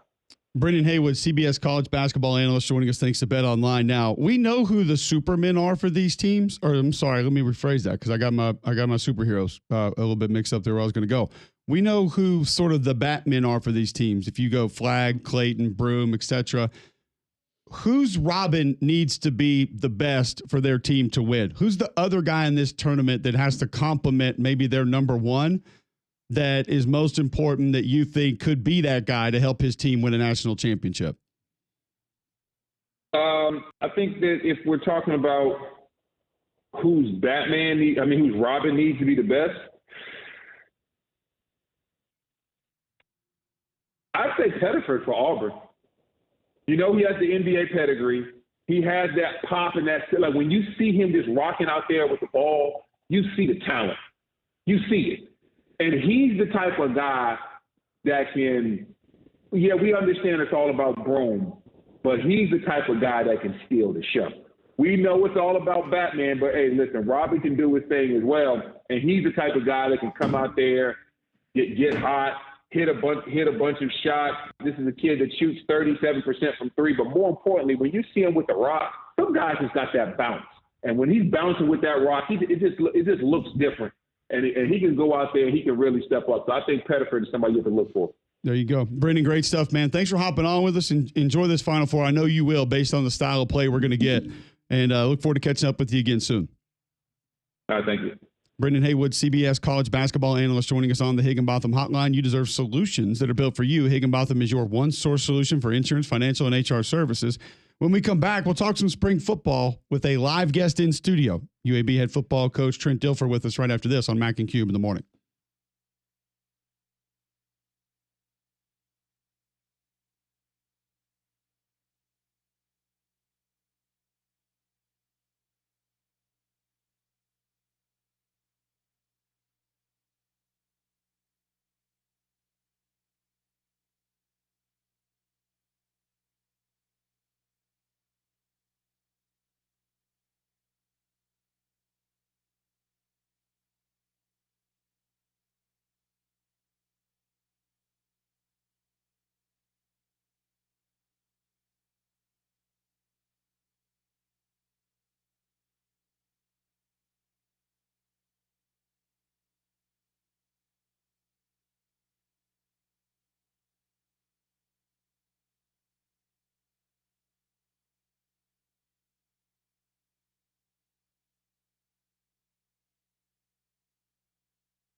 Want to get right into UAB head football coach Trent Dilfer, kind enough to take some time and join us in studio. A little bit of a late spring practice for you guys, coach, here at 8:31, Thursday, April 3rd on Jocks 94.5. But when you have new staff members that need to get acclimated to you, you need to get acclimated to them. Same thing with the players and the team. you want to get as much time as you can before you actually get things started on the field. Yeah, it's a challenge. You onboard a new defensive staff. You want to give them enough time, one, to get coordinated, right? And then two, to start the offseason program with their players, start introducing them to their values and schemes. So we didn't want to rush into spring ball. I like it. I like having a little bit later. Gave us time to kind of let it breathe and get things dialed in. And it's worked so far. And then it's kind of it's a nice, because it ends, they have finals, then they get a little break, and then they're back at it. Yeah. What is the goal that you want to accomplish this? I remember last year is like, we got to get better on defense. This year, there's progress made on both sides. What would you say was number one priority right now? Remember, we have to clearly lay this out of where all your shortcomings were and exactly how you're going to get better, or else the fans will be mad with us if we don't ask you exactly how you're going to do that. I mean, and I mean this, it's really started with me, the staff. You know, we got to make sure that, you know, we're building a team first and asking them to do what they can do. I think cleaning up expectations, kind of standards around the building, making sure that, hey, we're going to maximize whatever we have in the building. And that's really been priority number one, is looking at every day as an opportunity to maximize whatever's in the building from a staffer, coach, player standpoint. So specifically, I mean, we weren't very good on offense. You know, we were really bad in critical moments. We turned it over too much. Our red zone numbers weren't very good. Our third down numbers weren't very good. You know, we're explosive. The one thing we've been for 2 years is explosive, but we haven't been consistent and explosive offensively. Thought special teams were very good. John Jones did a heck of a job with that group. I think we finished 27th in the country in special teams. But we want to improve upon that. You know, we recruit, excuse me. You know, we try to recruit a player that can really contribute at a high level on special teams. And then defensively, obviously, we've been pathetic for 2 years. So we have to establish a new standard of defense. We need to bring it back to the Bill Clark days where this was a program built on defense. I think everything in my offseason was, or I wouldn't call it an offseason, in the hiring cycle was to bring in, you know, professionals that can teach, that can maximize potential. I always say get the most from the least and the best from the best. You got to be able to do both, right? You got to raise the floor, but you also have to raise the ceiling with your best players. And then globally, and it fits in the first thing I said, we just need a more professional approach within the building. They're becoming professional athletes. They just are. So at a young age, it's being forced upon them. So we're going to try to teach them professional standards. So I wanted professionals in the building that know how to pull that out of young people. So our standards around the building are very much that of an NFL player or a professional in the business world. We're expecting them to do things that professionals do. With that being said, some comments recently from Kirby Smart about kind of how things are being managed, discussed. He said, you know, they're having these Zoom calls from an agent and they're inviting everybody onto it so he can essentially do a PowerPoint on all the guys that he's representing and show him all the options that he has. How real are things like that and around that you guys are dealing with on a daily basis? Oh, they're super real. I didn't see the whole press conference. I saw comments but yeah, all this stuff is real. I mean, nobody's making this up. Right. It's not like we're going on radio shows and press conferences and saying, hey, let me make something up to make this more dramatic than it is. In fact, if anything, we're making it less dramatic. Right. If anything, we're trying to minimize the drama that is college football right now. It's a broken system. I don't think you'd find one single person in college athletics that would say this, we're in a good place, but our job's also to win and find solutions. So instead of talking about the problem all the time, you're constantly looking for solutions. You can whine about it or you can move forward and try to find a way to use it to your advantage. So it's a tough deal. You don't know who's reaching out to your players. The thing that scares me the most is the player. You know, they're getting a lot of bad information. I'll give you an example from last year. Last year we had a player that this time of year was being talked to by an agent saying he was going to make 100 to 150 minimum. Oh yeah. For 6 months. Perfect. And it was Big Ten ACC, right? And he sat down with me. He was a good kid. Sat down with me and said, hey, this is what I'm being told. And I knew his market value, how I saw it. And I'm like, I don't think this is right, you know, but I got to give you the chance to go explore. Well, he comes back begging me at the end of the cycle because he took his 4 trips. He took his 5 trips to those schools and got offered nothing. So they're lying to these kids. There is no market value. There's no GM they're talking to and saying, yeah, this kid's worth that. Now, they may be talking to a GM, but that GM saying, yeah, we're going to sign a corner for $250,000. This player might be in that mix, but that mix might be 15 players. Sure. And you might be number 14 on that list. But if you're 21 years old and you're hearing that you can make $250,000, you're probably going to go. Yeah. So that's what scares me is these players are losing something good. They have something good. They're the backup at Memphis, right? That's a good place to be. You're a sophomore, you're a backup at Memphis, and you're leaving a good opportunity because you think there's something better, but it's actually worse. And you may not have a spot back, and that's the thing our kids need to understand is we got to move too. Once you jump, we got to jump. Yeah. And I really feel bad for the kid in this situation. Makes sense. We hear a lot about tampering and how brutal it is. And you've said yourself, like, I'll just call it out. I don't care. Like, why don't more people call it out? What is stopping? Here's what, and I haven't because called out. Everybody's doing it. Well, I haven't called out a couple programs because the head coach doesn't know. And I respect the head coach too much. And I actually was talking to another head coach. I did this last year with a head coach I really respect. We were being tampered with. I called the head coach and I said, hey, I'm guessing we've known each other for a long time.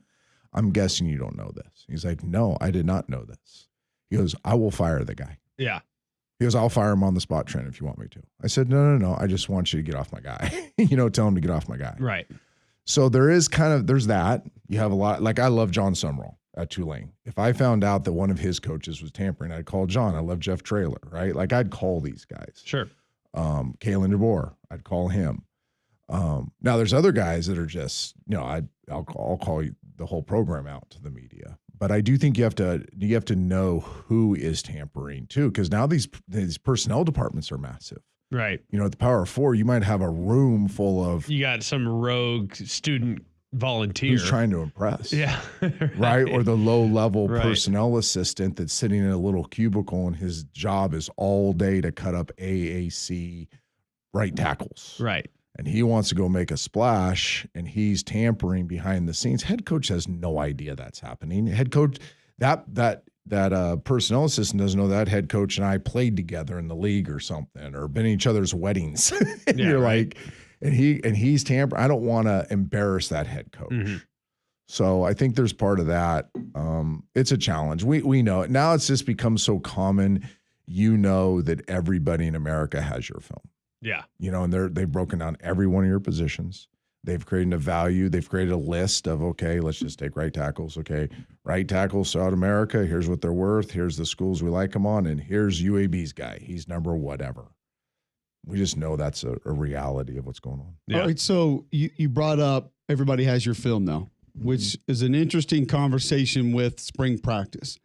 And where you brought this up last year saying, hey, we'd go down to Auburn and practice. If they wanted to do that, we'd be fine with that. We've seen what's happened with Colorado and Syracuse trying to put essentially an NFL training camp situation together where they go practice against each other a few times, play a game. Would that be super advantageous for you from that perspective of we're going to play a game against them, but we're not going to show things. We're going to do things. It's different competition. We all hate beating each other up after 3 or 4 weeks. I'm so glad you asked that question. I was going to text you and say, hey, hit me up on this exact one because I was one of the few coaches that voted yes. I was shocked that this didn't get the waiver. I thought, oh, yeah, everybody's going to want to have a spring scrimmage with somebody. Right. And we can navigate the portal thing and whatnot. I mean, it was alarming how many people did not want this to happen. Really? Alarming.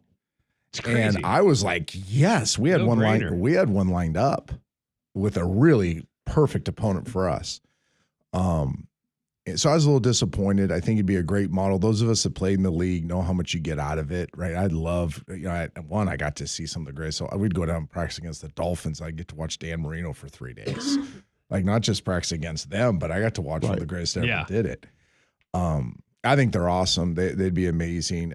But I have a little bit different approach on the portal too. It's like, we lost 11 that we really didn't want to lose. So we lost 22, but 11 we really didn't want to lose. Right.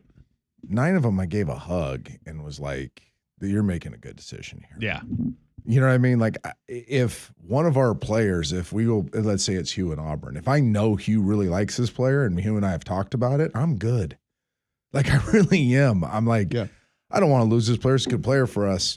He's going to help us win. But if this player can make $1 million over his 3 years left in college at Auburn, and for me, he can make 75 to 150. Like I'm not a bad human if I'm not like, here you go. Yeah, you got to go. This is good. Even if you're a backup, like, hey, this is good for you because you're probably not an NFL player. Now, what I will argue with our players is you probably have a better chance getting the NFL if you stay with us because you're going to be highlighted. Right. You know what I mean? Like I would argue Jalen Key, who left us to go to Alabama, ended up being Mr. Irrelevant, the last pick in the draft. Good for him. Had a really nice stint in Alabama. He would have been a 4th-round pick if he stayed at UAB. You know, and I talked to a lot of agents. I mean, I'm sorry, a lot of scouts. His injury challenge was the problem with him, though. I mean, he was a great player. Yeah, really good player. If he would have stayed with us, though, I mean, you're talking 2nd to 4th round grade. Yeah. You know, and now he gets highlighted. He's a dominant player his senior year in our conference. Can cover, can hit, can play in the box, you know, do all the things you're looking for. So I that's where I get with our players. If this is an NFL dream, if it's realistic and I'll go get a grade for them from the NFL, then, hey, you're probably better staying with us and passing up good money now for great money later. So I wanted to ask you quickly, sorry, Greg, about because you brought up the portal in the spring thing. My brain immediately goes to what you're going to do against somebody and how you're going to do it, and maybe more importantly, what the other team's going to do. Because I know coaches, you like to control things, and all of a sudden a lot of things get outside of your control there. Who hits the quarterback, where guys get hit, how guys get hit. You practice a different way, and all of a sudden it's not going to go the way you want. But from the portal perspective in the spring, like when Ole Miss did their little carnival last year, everybody was all upset about it, and Greg and I sat here and said, y'all are missing the point here. No one's going to see his guys. And that's what's happening. And then when it started going around this year, Greg, I'll give him credit. He kind of took a bit of a different turn on it that I had not been hearing as much of. And he's like, hey, the guys don't want to play in the game. That's why they're not having these games. Now, there is we don't want people to see our guys either. Where are you on who you talk to and maybe you personally on guys not wanting to be seen or guys not wanting to play in a spring game?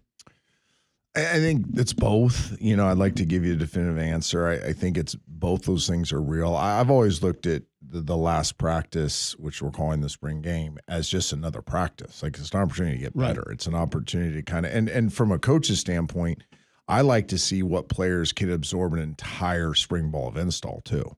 You know, the recall of it. Because what we'll do is we'll just open up everything. Now everything's on the menu. You know, that's 30 days, 15 practices, 30 days of information. I want to see what players can recall that information, execute at a high level. So to me, it's more of a practice. I like getting the young guys involved. You know, you have a lot of young players that work really hard in spring ball that don't really get a chance to highlight themselves. They're doing grunt work a lot of times. So you get into a spring game atmosphere, showcase atmosphere, and they get to play. I like the player that doesn't want to play. If I know you're a proven commodity, I know the type of player you are. You're a veteran player. You've been productive. I'll probably hold you out myself. You know, you're probably in a 12 snap situation. You know what I mean? I don't want you playing 55 snaps in the spring. You don't need like if you're my quarterback, Greg, you're probably getting 2 series. You know what I mean? And really, you're not probably Jack Gillen it. You know what I mean? You're probably running perimeter and handing the ball off and some nakeds and. We're protecting you. Same with a star running back. You know, a receiver, we're not running in breaking routes. We're probably running some out cuts. You know, a corner that's been banged up. We're like, yeah, let's not cloud him. Let's let him just play some man and play the ball. Right. So you're going to call it specifically around those players that you don't want in the action, in the live fire, and then get him out, let him be a good teammate, and let somebody that hasn't had enough reps in the spring kind of make up for some of those reps. How would you, if you had a perfect diagram of what spring would look like, what does it look like for you? Because I've kind of said it'd be really cool if we had like a jamboree, so to speak, where Samford, UAB, UAH, and Alabama A&M. They would dominate UAH. whatever it is. Troy. Troy, and anyone local, right? There's 4 teams, and you play the little round robin in the spring. Is like a little spring trophy. You have a little bragging rights against teams that are at the same level as you, or just below you, what have you. You get some good work against quality competition. You see some different looks, see some different defenses, see some different offenses, and you do joint squad for 3 weeks with 3 different teams. How would you if you could draw up the perfect spring, how would it be? Well, I'm in for all of it. Perfect spring. I like your idea. I hadn't thought about the jamboree. I love jamborees in high school. It'd be awesome. Fun, yeah. Got to see the cheerleaders from the other teams. Jamborees were amazing. What more do you need? Yeah. Yeah, I like that. I think you get a lot of different body types. You get a lot of different schemes. I would love to go against some triple teams. We were very adamant about trying to find a triple option team. Yeah. If this happened, because we play 3 triple option teams this year. I think you'd want to, just the overall exposure would be good. Right. Now, the one thing that hasn't been talked about, and again, this is the dysfunction of everything, like nobody would be worried about the portal if this game was the 26th like ours is. The portal closes on the 25th. Yeah. Yeah. It's like, I can't believe nobody's been talking about that. The problem was the date. The problem was that these coaches had planned their spring balls already before this conversation started. And Right. that when I started asking them their why, they're like, well, yeah, Trent, if it was on the 26th, I'd be down. Yours is on the 26th. That's why you're so excited about it. Right. Mine's on the 17th. Well, if that film gets out on the 17th, A week. now they have a week for the Sharks to circle. Yeah. So I do think that if we just all get the minds together and quit letting one conference run the NCAA, if we just get everybody together, like, hey, what works for everybody? I do think there is a way to make this better. Not perfect, but make it better. I want to talk to you about some of your new guys that have come in. You've got a lot of reinforcements coming in on defense, and obviously you mentioned new staff. So I want to just get a little bit of an idea who's helping you out, who you like so far, how things are looking for the UAB Blazer defense. We'll do that on the other side with Coach Trent Dilfer in studio next on Mac and Cube in the morning.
UAB head football coach Trent Dilfer joining us in studio for a few more moments. Coach, let's get right into it. You mentioned the emphasis on defense. It's obvious when you look at your portal numbers, corner, linebacker, D-line, edge, you've got a lot of guys coming in that could potentially make that group different. Give us sort of a mid-spring update. Well, I think for one, we only have 3 returning starters on the entire team, that started for us at the beginning of last year. But like Greg can always warn people, the whole he's a returning starter is not always great.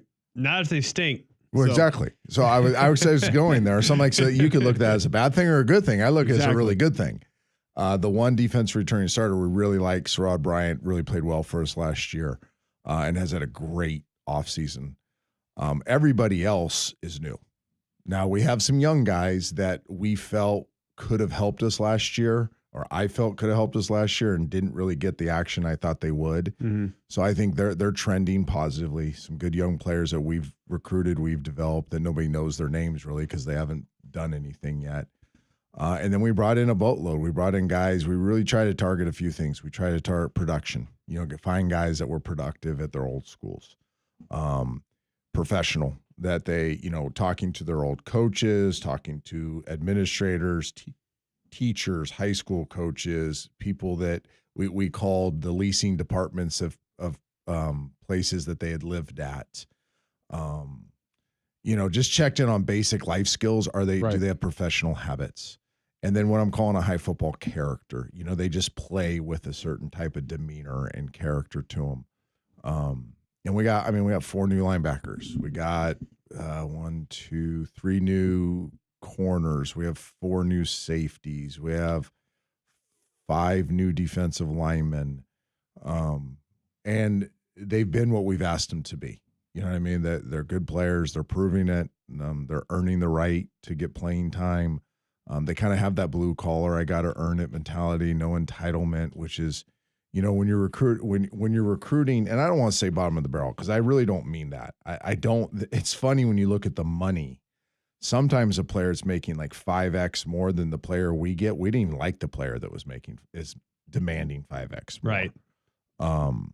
But kind of think of the Oakland A's. I think the easiest way to look at what we are, and this is not a bad thing, is we're the Oakland A's. You have to play Moneyball to a certain degree. You have to look for certain things and value those things over the things that other teams maybe aren't valuing as much as we are. But I like the fact that they kind of are a blue-collar lunchbox type group of people. They're enjoyable to coach. They're enjoyable on the hard days. Not a lot of whining, complaining.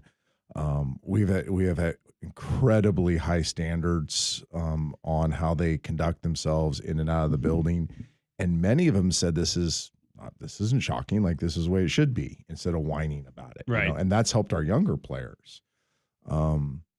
So again, I don't know if we're any good yet. I really don't. Like I'd be lying to say if I knew who we are right now. I like how they're working. I like that they know we have a lot to prove, and we got to earn it every single day. Are you pretty excited about the areas of growth, though? Like, do you feel like you're ahead of where you were last year? Because last year we talked to you, like you felt like you were clearly ahead of where you were the year before. So it feels like there's progress. Yeah, and I've learned from I learned from being duped. We were a talented team. The thing that bothers me the most, I've always believed that the job of the coach is to maximize whatever they have. Like, you don't always know what you have, right? If you're a high school football coach and you got a bunch of Johnnies, you got to find a way to get the Johnnies to play well. What bothered me last year is we did have talent. Yeah. And we didn't maximize it. This year, I feel like I know how to maximize the talent that is on our team. We're anxious to see you, Coach, and appreciate you stopping by and give us an update on your football team, kind of a little bit of an update on college football. So plug the golf tournament for me when I leave. Go for it. Hit it. No, I'm not going to play. You guys can plug it later. Okay. We will do that for you. Thank you. Is Greg going to play? May 12th. We'll be there. Are you going to beat Greg in the tournament? I'll beat him on the hole. He plays one hole, and he always seems to stick it within like 3 feet. I don't care if it's one hole, one putt. I just want to know who's going to win. He wins every time. It's good to hear you admit that, Greg. He doesn't admit that often, Coach. He hits it to 3 feet. He's a +5 handicap. I am not. Shut up. Back with the Coach Wim Sanderson next.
All right, before we get to the coach, Wim Sanderson, hour number 3 here under the way. Coach Dilfer telling us about that golf tournament coming up, G-Mac, you're going to be a part of. Tell our listeners how they can also be a part. Yeah, it's a good time right now. You go to uabsports.com.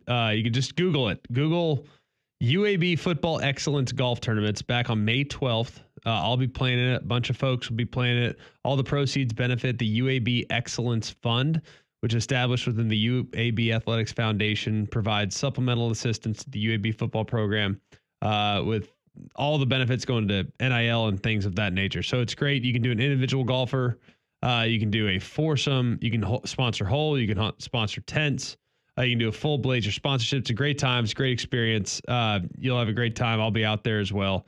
A bunch of folks playing it that you'll know too. So good time. Highly recommend you getting involved and checking it out. Google UAB Football Excellence Golf Tournament on really anywhere you want to search, and you'll find it. All right, so we've been talking Final Four and then talking spring football with Coach Dilfer. Before we move on and go talk some Final Four again, tell our listeners about Polar Bear Services. Polar Bear Services has been a go-to for me for many, many years now. Wes and the guys are the experts in heating and air, as well as plumbing and electrical. Spring is here.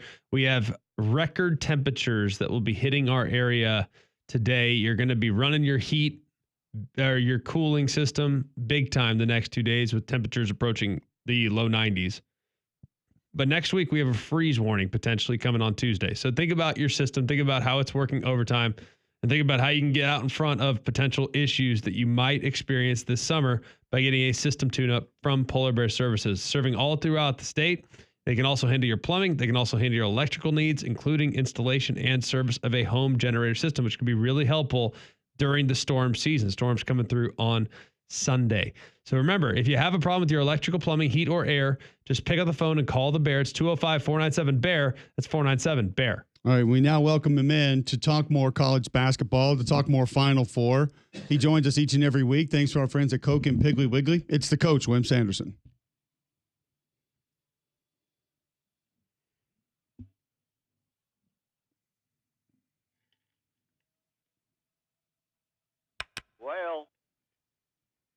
Well, I don't quite understand.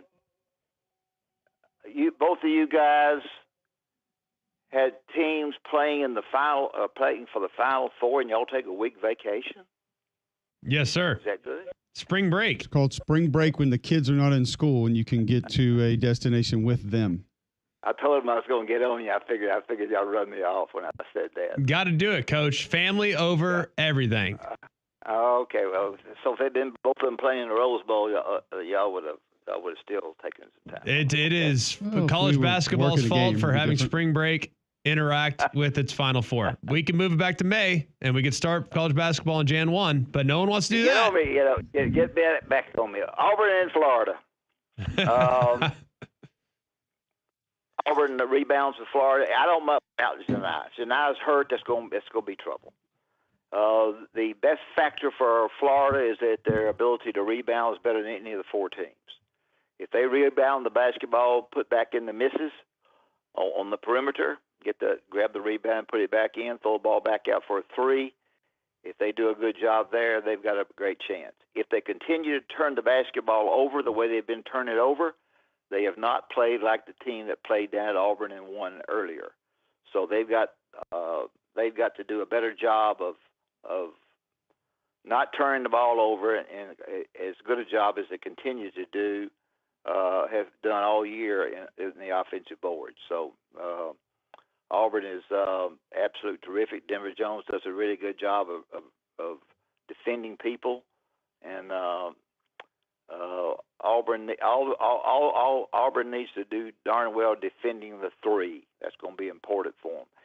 If Janai is able to, as you face the basket, if he is able to get on the left-hand side facing the basket with his back to the goal, and they can't keep the ball off of him, he's going to make that little move to the baseline and bank it in. So Florida's got to stop that part of it right there. Now, how well Janai is, I don't know. So I think that's a big factor in the game because it's going to be a big factor in the rebounding. So we'll see right there. Any questions and thoughts on that for both of you? Who do you think is most important other than Broome for this Auburn basketball team against Auburn and either against Houston or Duke? Well, as far as Auburn's concerned, correct. Like outside of Janai Broome, who else has to? Who's it most important for them to do what they do best? For them to get 2 wins. for Auburn too. Just for Auburn. Well, I think Auburn has got to be in a situation where they get second and third shots, all of them. I think their rebounding is going to be critical. I think Denver's a heck of a player. I think Miles Kelly, if he is the best shooter on the team, I think, and if he can score against Florida's defense, then I think he's critical. The little guard, Pettiford, who gets inside for the twos, can beat your little butt with twos rather than threes. Those guys have got to shoot it well, and I think they will. I think it'll be a heck of a game, and both teams, one has won the round robin at 15-3. The other one has won the SEC tournament by beating Tennessee in the finals. Florida did that, and so I would call it. I would say to you that I don't think Florida has played as well. Connecticut hurt them some. I didn't think they played very well the second game. Every game takes on its own personality, and if they turn it over the way they've been turning it over, Auburn's got a great chance to beat them. If they don't, they offensive board well, and they really get second and third shots, and they're guys who shoot the three so well, get good looks at the three, then Florida wins. So that's what I think. Duke and Houston, both you guys, well, you love Houston because Houston will knock you naked and hide your clothes.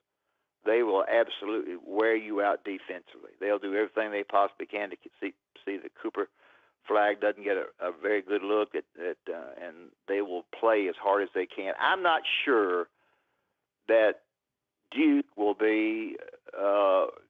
I think Duke will probably win this game. Probably they're a little bit better offensively, even though Houston is so darn good defensively. Because Duke is pretty good defensively too.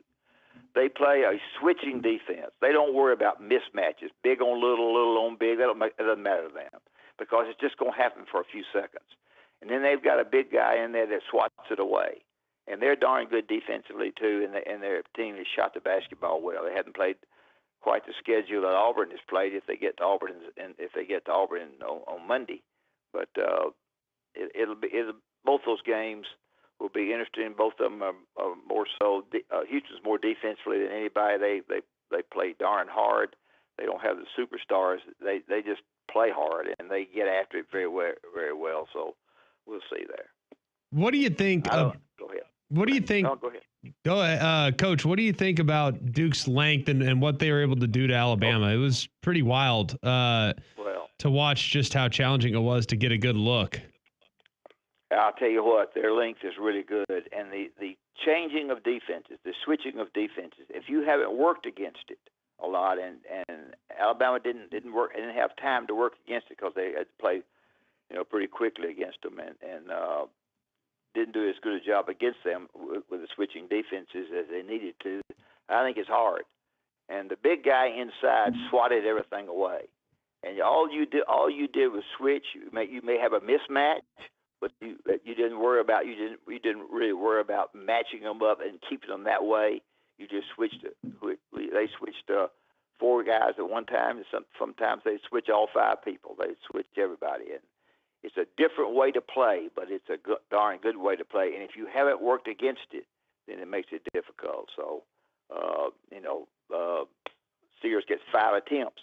He gets 5 shots from 3. And, that he's got to shoot the basketball more from the 3 than that in order for Alabama to win that game.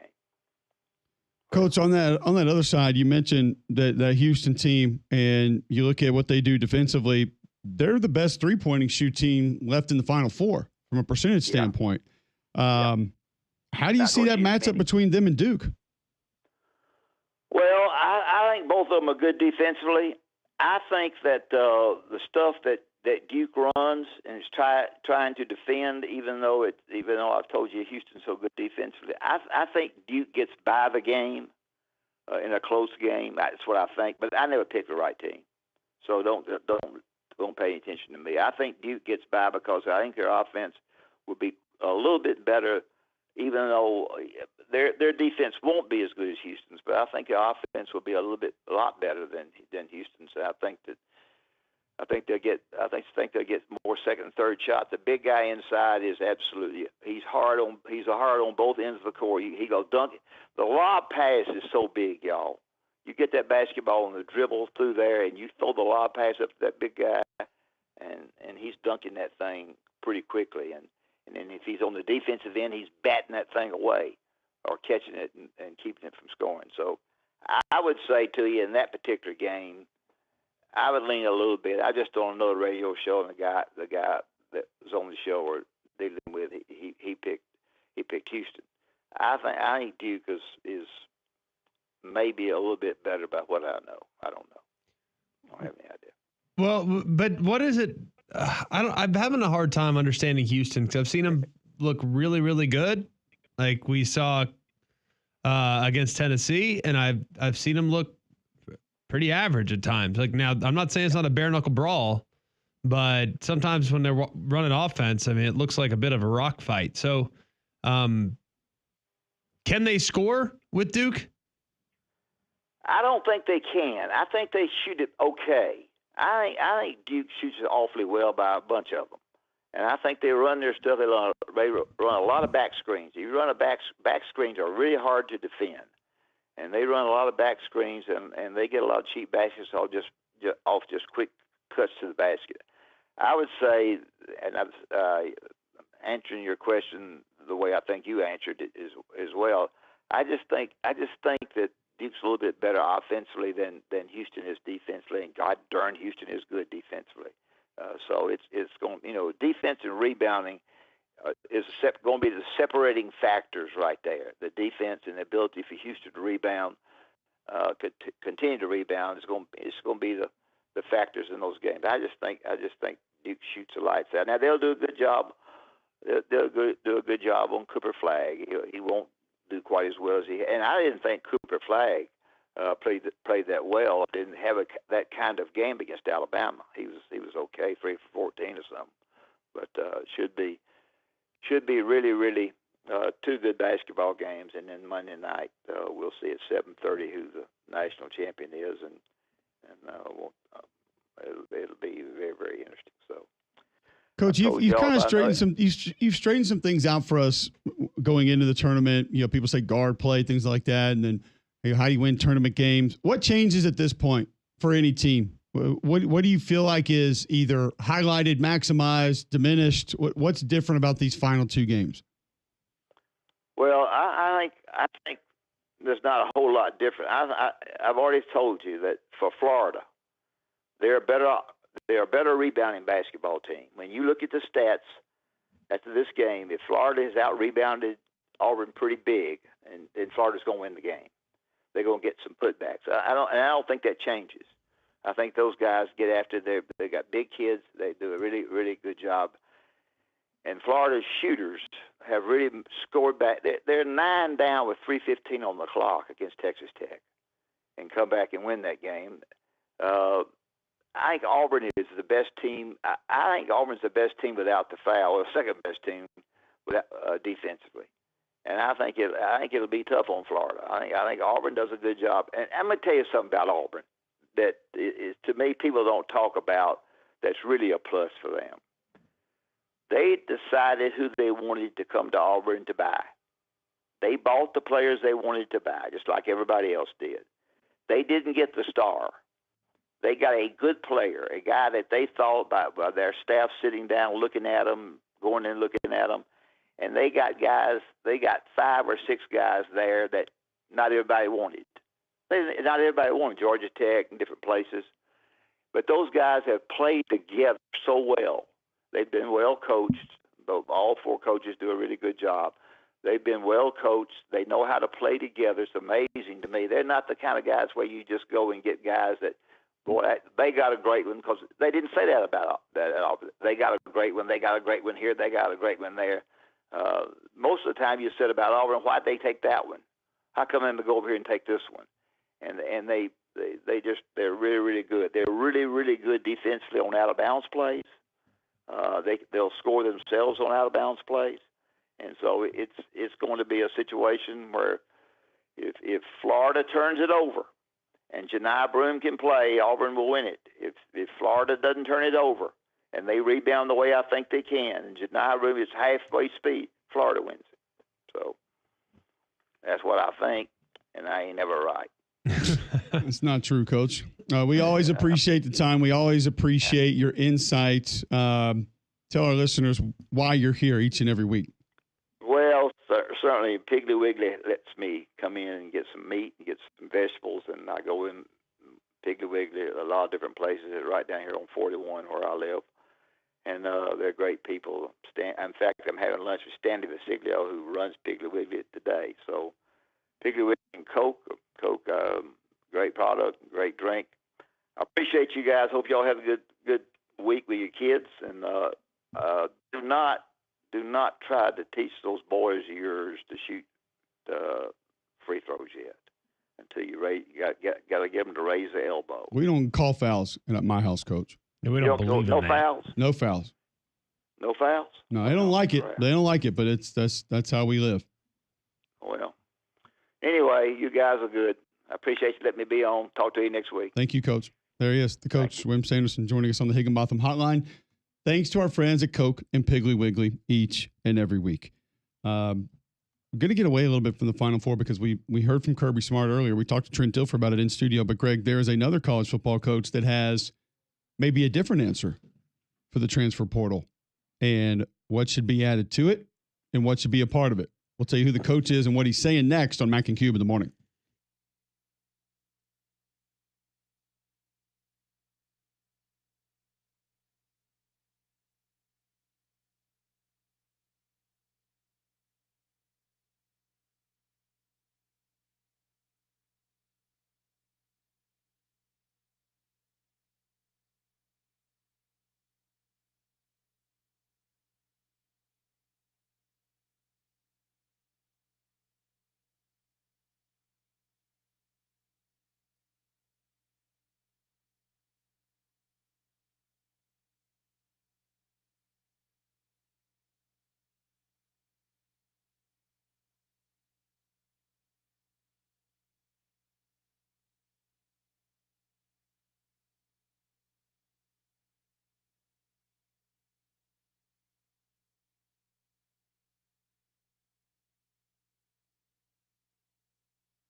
All right, welcome back in. McElroy and Cubelic in the morning. It is Thursday, April the 3rd, 9:20 right here on Jocks 94.5. Greg, tell our listeners about Bromberg's. Bromberg's is great. Place I've been going for years and years and years. Very, very grateful to the experience I've had every single time I've walked in the door. You'll understand what I'm talking about when you go and experience it for yourself in one of their 2 locations in Mountain Brook Village and at the Summit. They have that one-of-a-kind piece of jewelry that might be in your family for many, many generations. And we know that natural diamond, they're hard to find. It almost finds you.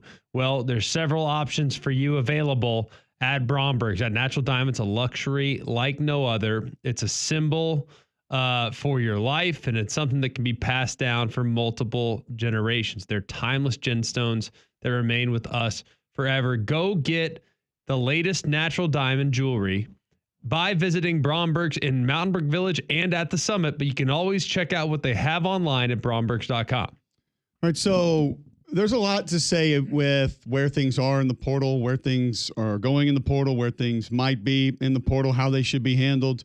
We all have ideas. We all have conversations. So don't often hear coaches step up and say, hey, this is what needs to be added. Mickey Joseph, been around the coaching profession a long time, well respected at a lot of different places by a lot of different people for a lot of reasons. He had this to say about where he believes the transfer portal needs to go with a solution on how to mitigate some of the issues. We understand. I think the kids understand if they're here and if they're sophomores and they have a big year and a group of 5 or a power 5 approach them and they have the finances to pull them out of there and I can't match the finances, then you know what, they're going to go. That's part of it. Coaches been doing it for years. So we shouldn't get mad as coaches when these kids make decisions to take care of their family. Because like I said, I'm going to say it again, coaches been doing it for years. But I also think there need to be a buyout. If they move up for me and go to group of 5 and power 5, I should get kind of a compensation for that, you know? So NCAA, if you're listening to me, I need a buyout.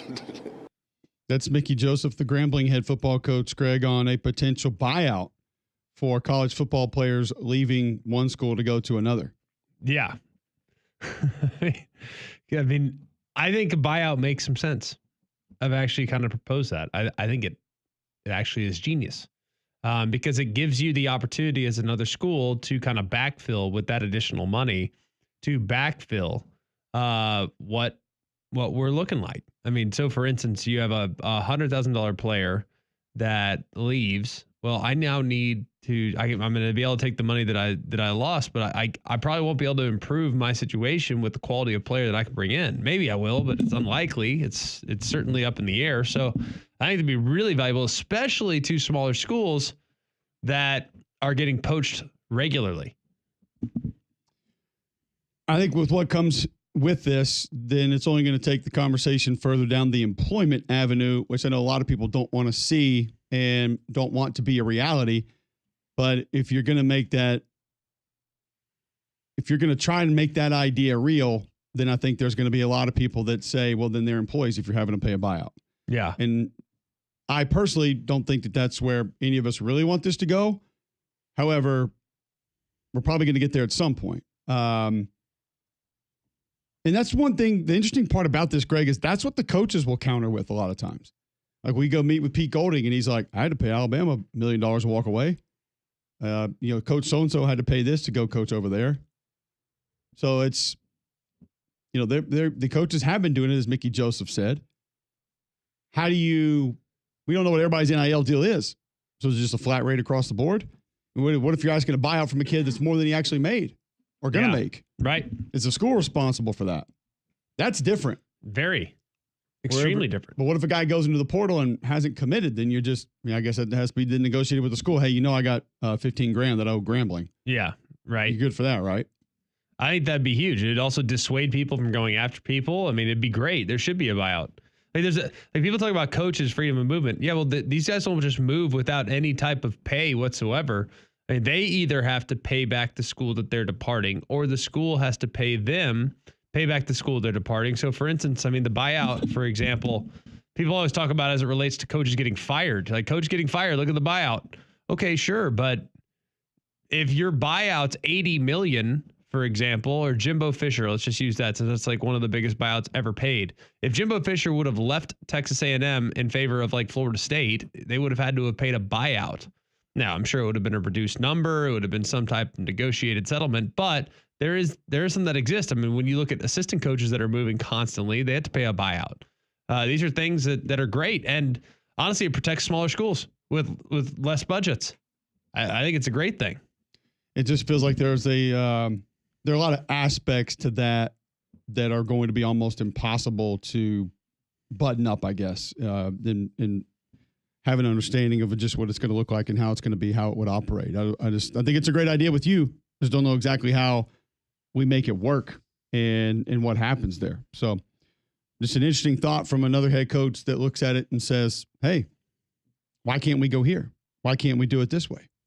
There's a couple of college football teams coming up this year that we're wondering what way they're going to do it. We'll discuss some of those when we come back. Before we get there, Gusty Gould's group wants to help you get into a new home.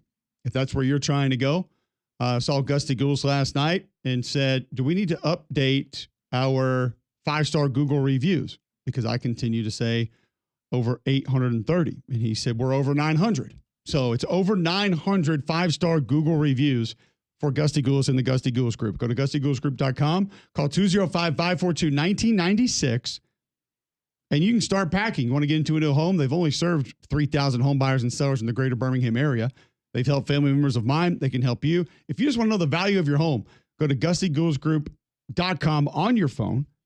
Button at the top of the page, right-hand corner, smash that. Little information. They're going to tell you what it's worth right now. That's how good Gusty Gould's group is. 205-542-1996. Start packing today.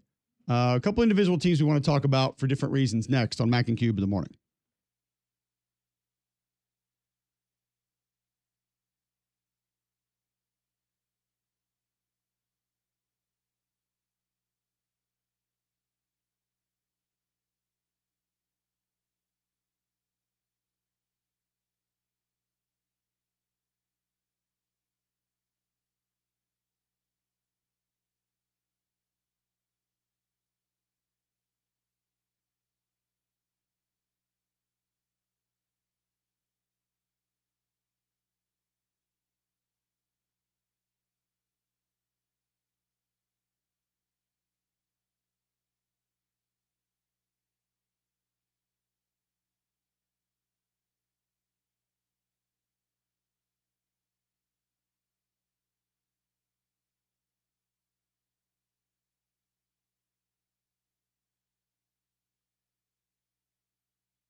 Who's angry? I am, because the song I put in didn't load. So you had to. It's the only thing I got ready to go. It's either this or the Feinbaum intro for Craneworks. That might not have been bad. I don't know if folks would have been angry at it, mad with it, but nah, not mad. Either way, you could have found a way to sort of figure that out. We move on here on the show at 9:31 Thursday, April the 3rd. I want to tell you about Crocker Moving Services, Greg, if you're looking to move out of your home or into a new home. Well, you need to call Crocker Movers. They're a local company owned by an Iraq War veteran, Eric Crocker. Crocker believes in hiring movers you can trust to complete full background checks and run drug tests on every single employee. These are good guys, and you can trust them in your home. When they need your whole home packed up and moved, your company headquarters moved across the country, or you just want them to come rearrange your living room, these guys got you covered. They also do deliveries for furniture that you've purchased and need to get to your home. So call or visit them online today for a free quote. The website is crockermovingservices.com. That's crockermovingservices.com. Support your veterans by choosing Crocker Moving Services for your next move. Connor Stallion's in the news again. Oh boy, what's he doing now? Talking season. There's a lot of that. Yeah. He apparently discussing Bluetooth technology in helmets. I'm aware of an ACC school who had apparently, I mean, I don't care to prove this or whatever, but I've heard from multiple different people around the country that there's a certain team that had already been having Bluetooth to the quarterback before it was even a thing. So that was with Crane and Company discussing Bluetooth technology in helmets, Greg, an ACC school that apparently had this before the radios were put in place. Although I don't care to prove it, but I'm just going to say it. And he's not going to say who the team is. Yeah, I don't think that's true. Do we ever see like ACC guys like covering their ears? Oh, I can't hear him, coach. Like mid snap, like I feel like that would kind of be a dead giveaway that something was coming through there. You would have to probably coach him not to do that. I also think that would be hard to coach him out of that. If someone's trying to talk to you and you can't hear, like covering your ears is not that uncommon. But you wouldn't be surprised if somebody somewhere had tried something along these lines, would you? Had some kind of communication device, earpiece, something that coach was somebody in the box was trying to talk to player. I do feel like you'd have to be beyond careful. I think it'd be easy to see a quarterback that was getting information. And what do we get into a lot of these coaching boxes? We get shots, right? A lot of them let us put our cameras in there. Yeah. On a certain guy. Obviously, you're not going to let them do that to you if you know you're talking to your quarterback. But if there was a bigger shot, a wider shot of the whole box, you would think that could also be seen. I just don't feel like it sounds crazy, but I also feel like it'd be really easy to get caught if somebody was looking for it. I don't think that would be worth messing around with. I just don't think like guys would tamper. Guys would do things that are maybe not necessarily always in line with morality, but that would be a step too far. Yeah, I can't imagine a scenario in which they put something like that in someone's helmet and no one ever figured it out. All right, hold on. So what is too far? Like you said, that would be a step too far. When we're talking about communication, or we're talking about stealing signs, things along these lines. Like what is too far? Like where do you draw the line on ethical, non-ethical? I think it depends on the situation. So how much work you put into it? Is like how far you go to get it? When it comes to stealing signs, it's if you keep a database or if you're videoing or using, mechanisms that are taping things like that, to me is too far. Okay. When it comes to utilizing Bluetooth in the headphones, first of all, I think those are RF. I don't think they're Bluetooth. For the record, so he's off on that. I'm picturing like the over your ear outside piece. Yeah. It was like silver that had like the little flap that you flipped it open. Yeah, and it looked like it was like the shape of the outside of your ear, and there was like the little blue light would blink on it when it was on. Like the early Bluetooth technology we had for hands-free on your cell phone. Like I'm picturing a quarterback walking around like with that and is taped to his helmet. Sure. Yeah, that makes perfect sense. Seriously. Bluetooth just doesn't feel reliable enough for that. No, scenario. you're not doing that. What, are you going to put a guy's cell phone in his hand warmer? Like, and he's going to have AirPods in his ear? Texting him? Like, no, it's not happening. Like, Connor Hey, if Stallions, you feel your phone vibrate, get out of this play. Like, I don't buy it. I mean, I don't buy anything Connor Stallion says. I don't believe him. I don't listen to anything he says. I don't put any stock in anything he says. I don't buy it. Doesn't mean it's not possible. I still don't buy it. Never will. Doesn't seem overly feasible either. It's feasible, but it's not. I mean, no one's going to go to that extreme. I think people would far rather be focusing on trying to block, tackle, and execute as opposed to trying to figure out ways to if you got somebody behind the system. scenes that you can kind of put that on. Hey, go figure this out, guy. A big dog. I mean, the guy who's over there making coffee that's trying to work his way up. Coach, what can I do to advance? I'll give you one thing is some Bluetooth technology for the helmet. But is that this guy, offensive line can't figure out when to get out of a play. Are they better served in that scenario? Are they better served trying to figure out a way to Bluetooth their way into guys' heads? Or are they better served figuring out a new protection that will solve some of the problems that might be presented by the upcoming opponent? Like, it's a matter of resources. Okay, you can have extra guys, you can have this, you can have that. It's all awesome. It's all great. It's all supported by, I'm great with all of it. But let's also acknowledge that you're probably better off. You're probably better off focusing on things that can actually help you win. Because you got Bluetooth technology. I mean, how often you connect your car to your Bluetooth? How often is that working? There are times that hold on, phone didn't pick up. Wait, what was that? Hang on, it cut out for a second. You can barely what was hear that? them in your phone because it's sitting on the dash. Like, phone's in my pocket, it's choppy. I'm trying to listen to music and it's skipping. Like, it's unreliable. So I'm just not buying it. Okay. John, what do you think about what Connor Stallion said there? Are you buying it? You have yet to It feels like a weird thing to make up. There's one ACC school that I know of that had Bluetooth technology in their helmet. I understand that, but here's where I would go against it. The biggest problem with potentially doing that, and maybe they were doing it before the portal got big. Like, I think right now, as far as the one thing that the portal may be mitigating a little bit of is acts of cheating. Yeah.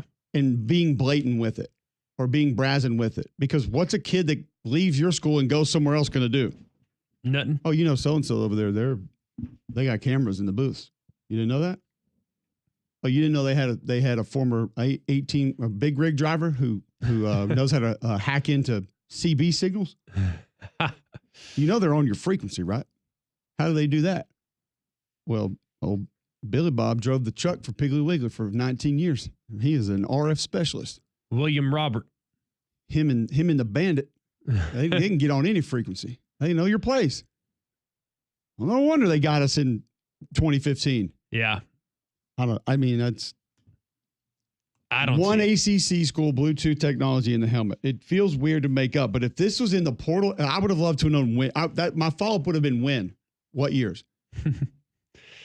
Your guess is as good as mine. I don't see it. Because then you're just going to go to, okay, like here's exactly the practice that I would have had right there. Yeah. Well, he says, it was 2019. All right, cool. Let's go conferences. Let's go ACC. Let's go passing. 2019. Sam Howell, shredding. 38 touchdowns, 7 picks. Kenny Pickett, shredding. 3,098 yards. Bryce Perkins, shredding. 35-38. Trevor Lawrence, 36 touchdowns, 8 picks. Jamie Newman, where have you gone? 26 touchdowns, 11 picks, almost 3,000 yards. Golly, he was a beast. Who was it? Michael Cunningham, Louisville. 22 touchdowns, 5 picks. Malik Cunningham. MICALE on this. Mikhail Cunningham? That's what the CFB stat says. Sorry. Tighten up CFB stats. So yeah, who was it? Don't know. Don't have the James answer. Blackman, Florida State, 17 touchdowns, 11 picks. I'm gonna say probably not. Probably not. So that's what I would have done. I want to know when, what year. We can probably pin it down. I'd have at least tried. If you're trying to feel better, if you have arthritis, your CBD store can help. Roll over to your CBD store today, see what they can do for you. We've had multiple pets with arthritis in our household. They've helped them get around a little bit better. Skincare, gut health can help you with that. Focus throughout the course of the day. They can help you there. At your CBD store, largest CBD retailer in the world. Your CBD store, first company to have USDA certified organic oil supplements. They have the stamp seal on their products. And they just want to make you feel better. If you need to lose weight, Trim by SunMed. In stock on the shelves now. Go check them out. One of their 3 locations. Highway 280 by Bailey Brothers, 150 by the Cage in Cleaver, Trussville just off 459, and now downtown at 5 Points. Your CBD store where good health hits home. Back with more Mac and Cube next.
All right, welcome back in. Good jam here. Oh, okay. Sorry. Little toe tapper. I don't even know what it is, but I'm digging it. This is Daft Punk. Like the Legend Give of life back to Phantom? music. Ah. Is this with Pharrell? That was the other one. What's the difference? Dun, dun, dun, dun. Like Pharrell's one's in the other one's a one. remix? I mean, the beat's basically the same. Did not know that they were different. You might not have known that spring weather in Alabama can be unpredictable. That's why you need the reliability of a Train, voted America's most trusted HVAC brand. And right now, you can receive up to a 10-year warranty on parts and labor on select Train home comfort systems. Find out more at Train.com. It's hard to stop a Train. We'll spend a little bit more time tomorrow, obviously, on Final Four matchups, Final Four games. But as you begin to look a little bit further into these and as they inch closer, Greg, start Duke-Houston. Is there a part of that game that you are most interested to see, a part that you think will be the deciding factor of, like, I'll say this right now. I think that there's one thing that concerns me about both of these games. The overall confidence in Duke and the overall new confidence I'm hearing in Auburn. Whoa. So many people picking Auburn, like just outright picking Auburn. Oh, no, I think Auburn gets it done this time. I'm not saying they can't. I hope they do. But I saw what Florida did in Neville. And I have some reservations about it. And that we've had 3 different people on the show this week that cover basketball say, oh, no, Auburn got it this time. Auburn gets it done. I don't think I would go as far as to say it's like a lock, but I mean, I feel pretty good about it. I didn't say they said it's a lock, but it's just, it's the overall confidence in people who cover the sport that are just saying Auburn gets it done and moves on. Nothing would surprise, if that happens, it would not be surprising. But I also have to ask the question, and I don't know the answer to this. I really don't know. I don't know how good the teams have been that Auburn's played against. They have looked dominant at times in each of the first 4 games of the tournament. And I know their seeding would reflect them being really good. I don't know how good Michigan State was. I don't know if they're as good as Auburn. I don't know if they're close to as good as Auburn, to be honest with you. So maybe people are, I'm not suggesting this is what's going on, but maybe people are enamored with how they've looked at times, how dominant they've looked at times. Like Michigan, I mean, like they beat them pretty good. I don't know. I mean, explain to me what you think it is. I just think that people are seeing the different ways that Auburn can get you now, and they haven't. I think the only aspect that Auburn is we have, but I think that it's been highlighted a little bit more. And I think we kind of became enamored with Tahad Pettiford very early in the season when he was getting 8 or 9 minutes a game. And now he's getting more minutes on a bigger stage. And so people are like, hold on a second, they got this kid? He comes off the bench and can do this. And, you know, he's these 360 fadeaway and ones and, you know, taking guys off the dribble to get to the rack. It's like, wow. But I do think people appreciate the different ways Auburn can get you. And it's what we've talked about. It's not just Broome. Like, he is sort of the foundation of the team, but you've got all these other doors, all these other pathways to victory, whether it's Baker Mazzara stepping up for a minute, Denver Jones hitting a couple of big threes, Pettiford we talked about. Like when Broome went out the other day, I mean, Chaney Johnson had to be big. Because Cardwell had a little bit of foul trouble. He wasn't going to be as physical as he probably wanted to be. Like, Chaney Johnson had to be a physical presence at that point, and he did it for about 8 or 9 minutes. So they've had different players step up at different times, and I think when there's a team that can get you in different ways, it's always harder to beat them. And I think that's what people like about Auburn right now. Now, the hard part of the understanding in that is, did you not see Florida dead with about 5.5 minutes left against a really good Texas Tech team, and all of a sudden Walter Clayton just starts punting balls in from half court? But do you think that's what it might be? They saw some vulnerabilities with Florida. Is this more about Auburn or Florida? In your estimation?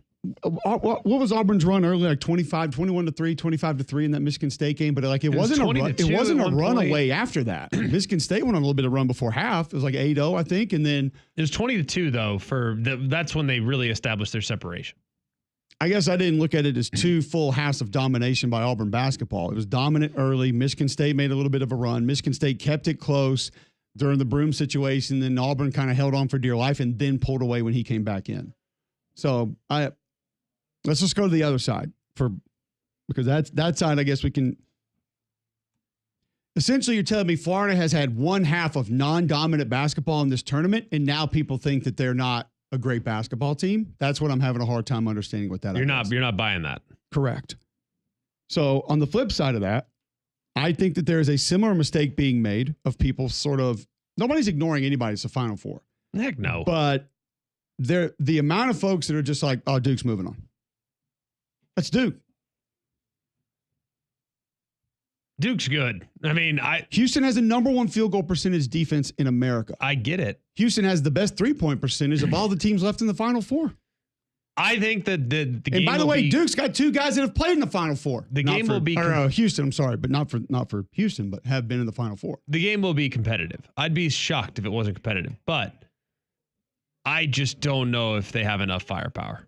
And I know Alabama is not a great matchup against Duke because they're not overly huge, but the size of Duke is just, I don't know how you deal with it. I don't know what you can do to neutralize it. I'm not sure you can. I'm not sure it can be neutralized. They're What just too dang big. What if Houston makes this a sort of 3 yards in a cloud of dust, backyard brawl? Like if they keep this game super slow, it's going to be hard for Houston to get points too. Because like you said, Duke can defend the perimeter. Duke can just defend, period. Duke has different options. Yeah. But if this is a game that's played just in quicksand, does that not even it all up for Houston to a certain extent? I mean, I probably should if you could slow the pace enough. I mean, and the reason I say that is, yes, Duke's scoring options are great, but Houston's defense is greater. It doesn't always mean the defense wins because there's a lot that has to happen, and that's why coaches coach, and that's why X's and O's are there and scheme is there. But Houston's defense is the real deal. Like, they are big time. No one's arguing that. So to think that Duke's just going to walk in and say, we're taller. Look how tall. Look how tall. Look how long. And all of a sudden, Duke's just going to score on everybody on Houston's team. Like, I kind of don't see that. So I think that's fair. I think it'll be 2 really fun games. If I were to bet on these games being close and competitive, I would anticipate them being close and competitive. At least that's what I'm hoping. I can't guarantee anything, but that's my hope. That's my expectation. But I'm not sure. I really don't know. I think Duke is the team that I'd least like to face. I think Florida, when they're hot, impossible. I think they're the most well-coached team left. The guy's unbelievable. But I think the veteran leadership that Auburn has is something that cannot be overlooked. And just the sheer grit and physical determination that Houston has is not something that you can rule out. Like, there's no denying. That's 4-1 seeds. I mean, it's anybody's guess. These are going to be competitive games. I think they'll be great games. There's not a huge matchup in favor of one team over another. Like a massive advantage. Do you not agree? Yes, I agree. So back to the Auburn-Florida game. When you start talking about those matchups and having big advantages, where do you see some for Auburn? Where do you feel good about Auburn against this team? You can't just feel, I'm not saying Broome doesn't score, right? But you can't feel great about him dominating the post against this team. No, I don't know if you can feel great about him dominating the post. But I think you can feel pretty good about Pettiford creating a lot of looks. I think you can feel really good about the perimeter shooting. I think you feel good about Auburn's perimeter defense against some guards for Florida that have been really good from there. My biggest, I think Broome's pretty good on defense. I don't think he's elite on defense. So I think Caldwell's going to be. No, but Auburn's third in the nation. Caldwell's going to be really big. I mean, they have. I mean, Baker Mazar's link shows up. Chaney Johnson does a good job blocking shots. I mean, Auburn does block shots on the perimeter. No question about that. I mean, I think the guy who was making fun of size found that out a couple of times. Yes, for Michigan. Well, I think it's very important for them to be. I think Condon's the key. Like, if Condon can get rolling. He has been a little slow at times in this tournament. And there are times in the regular season, you're right, he was just freaking dominant. If he can get rolling, though, that's going to require a lot more attention, a lot more. I mean, you might have to double him, and now Broome's involved with him in addition to Cardwell. And then you got those two guys are having to expend a lot of energy on that end of the floor. And then on the offensive end, maybe it takes a little bit of wind out of their sails. I don't know. I just think that he is the key in this game for whatever reason. Either way, that would be great for the SEC. Do you know the last time that the SEC had a team in the national championship game? Hold it for a moment if you do. If you're shopping for a new ride, the spring savings event's on at Royal Automotive. My friends at Royal Automotive want to help you experience how car buying should be. 4 Royal-owned dealerships, 1 location. Selection savings unmatched. Get up to $10,250 off select 2025 GMC Sierra models. Volkswagen Deal Days is on. And that means you can get up to $2,500 in customer bonuses on select models, or Choose the luxury and safety you expect from the Volvo SUV lineup of XC40, XC60, XC90 models with a $1,000 70th anniversary bonus, 3.99 APR up to 72 months. All offers valid through April 30th, 2025. Certain restrictions apply with approved credit. Royal Buick GMC, Royal Volkswagen, Royal Automart, right there at the corner of I-65 and Highway 31 of Vestavia. Last time SEC in the national championship game. 2014. That is correct. Kentucky. That's lost correct. to UConn. 10 tournaments between title game appearances is the conference second longest streak. It went 16 years between Kentucky in 78 and Arkansas in 94. I was there in 2014. It was in Dallas. That's why I know. There you go. I remember the game vividly. And a guy that we kind of didn't mention previewing that contest, Miles Kelly, game high 22 points against Florida on February the 8th. So it's one of his 4 20-point games this season that he could be a factor as to how that game's decided. We'll break it down more tomorrow, 7 to 10 a.m. 3-man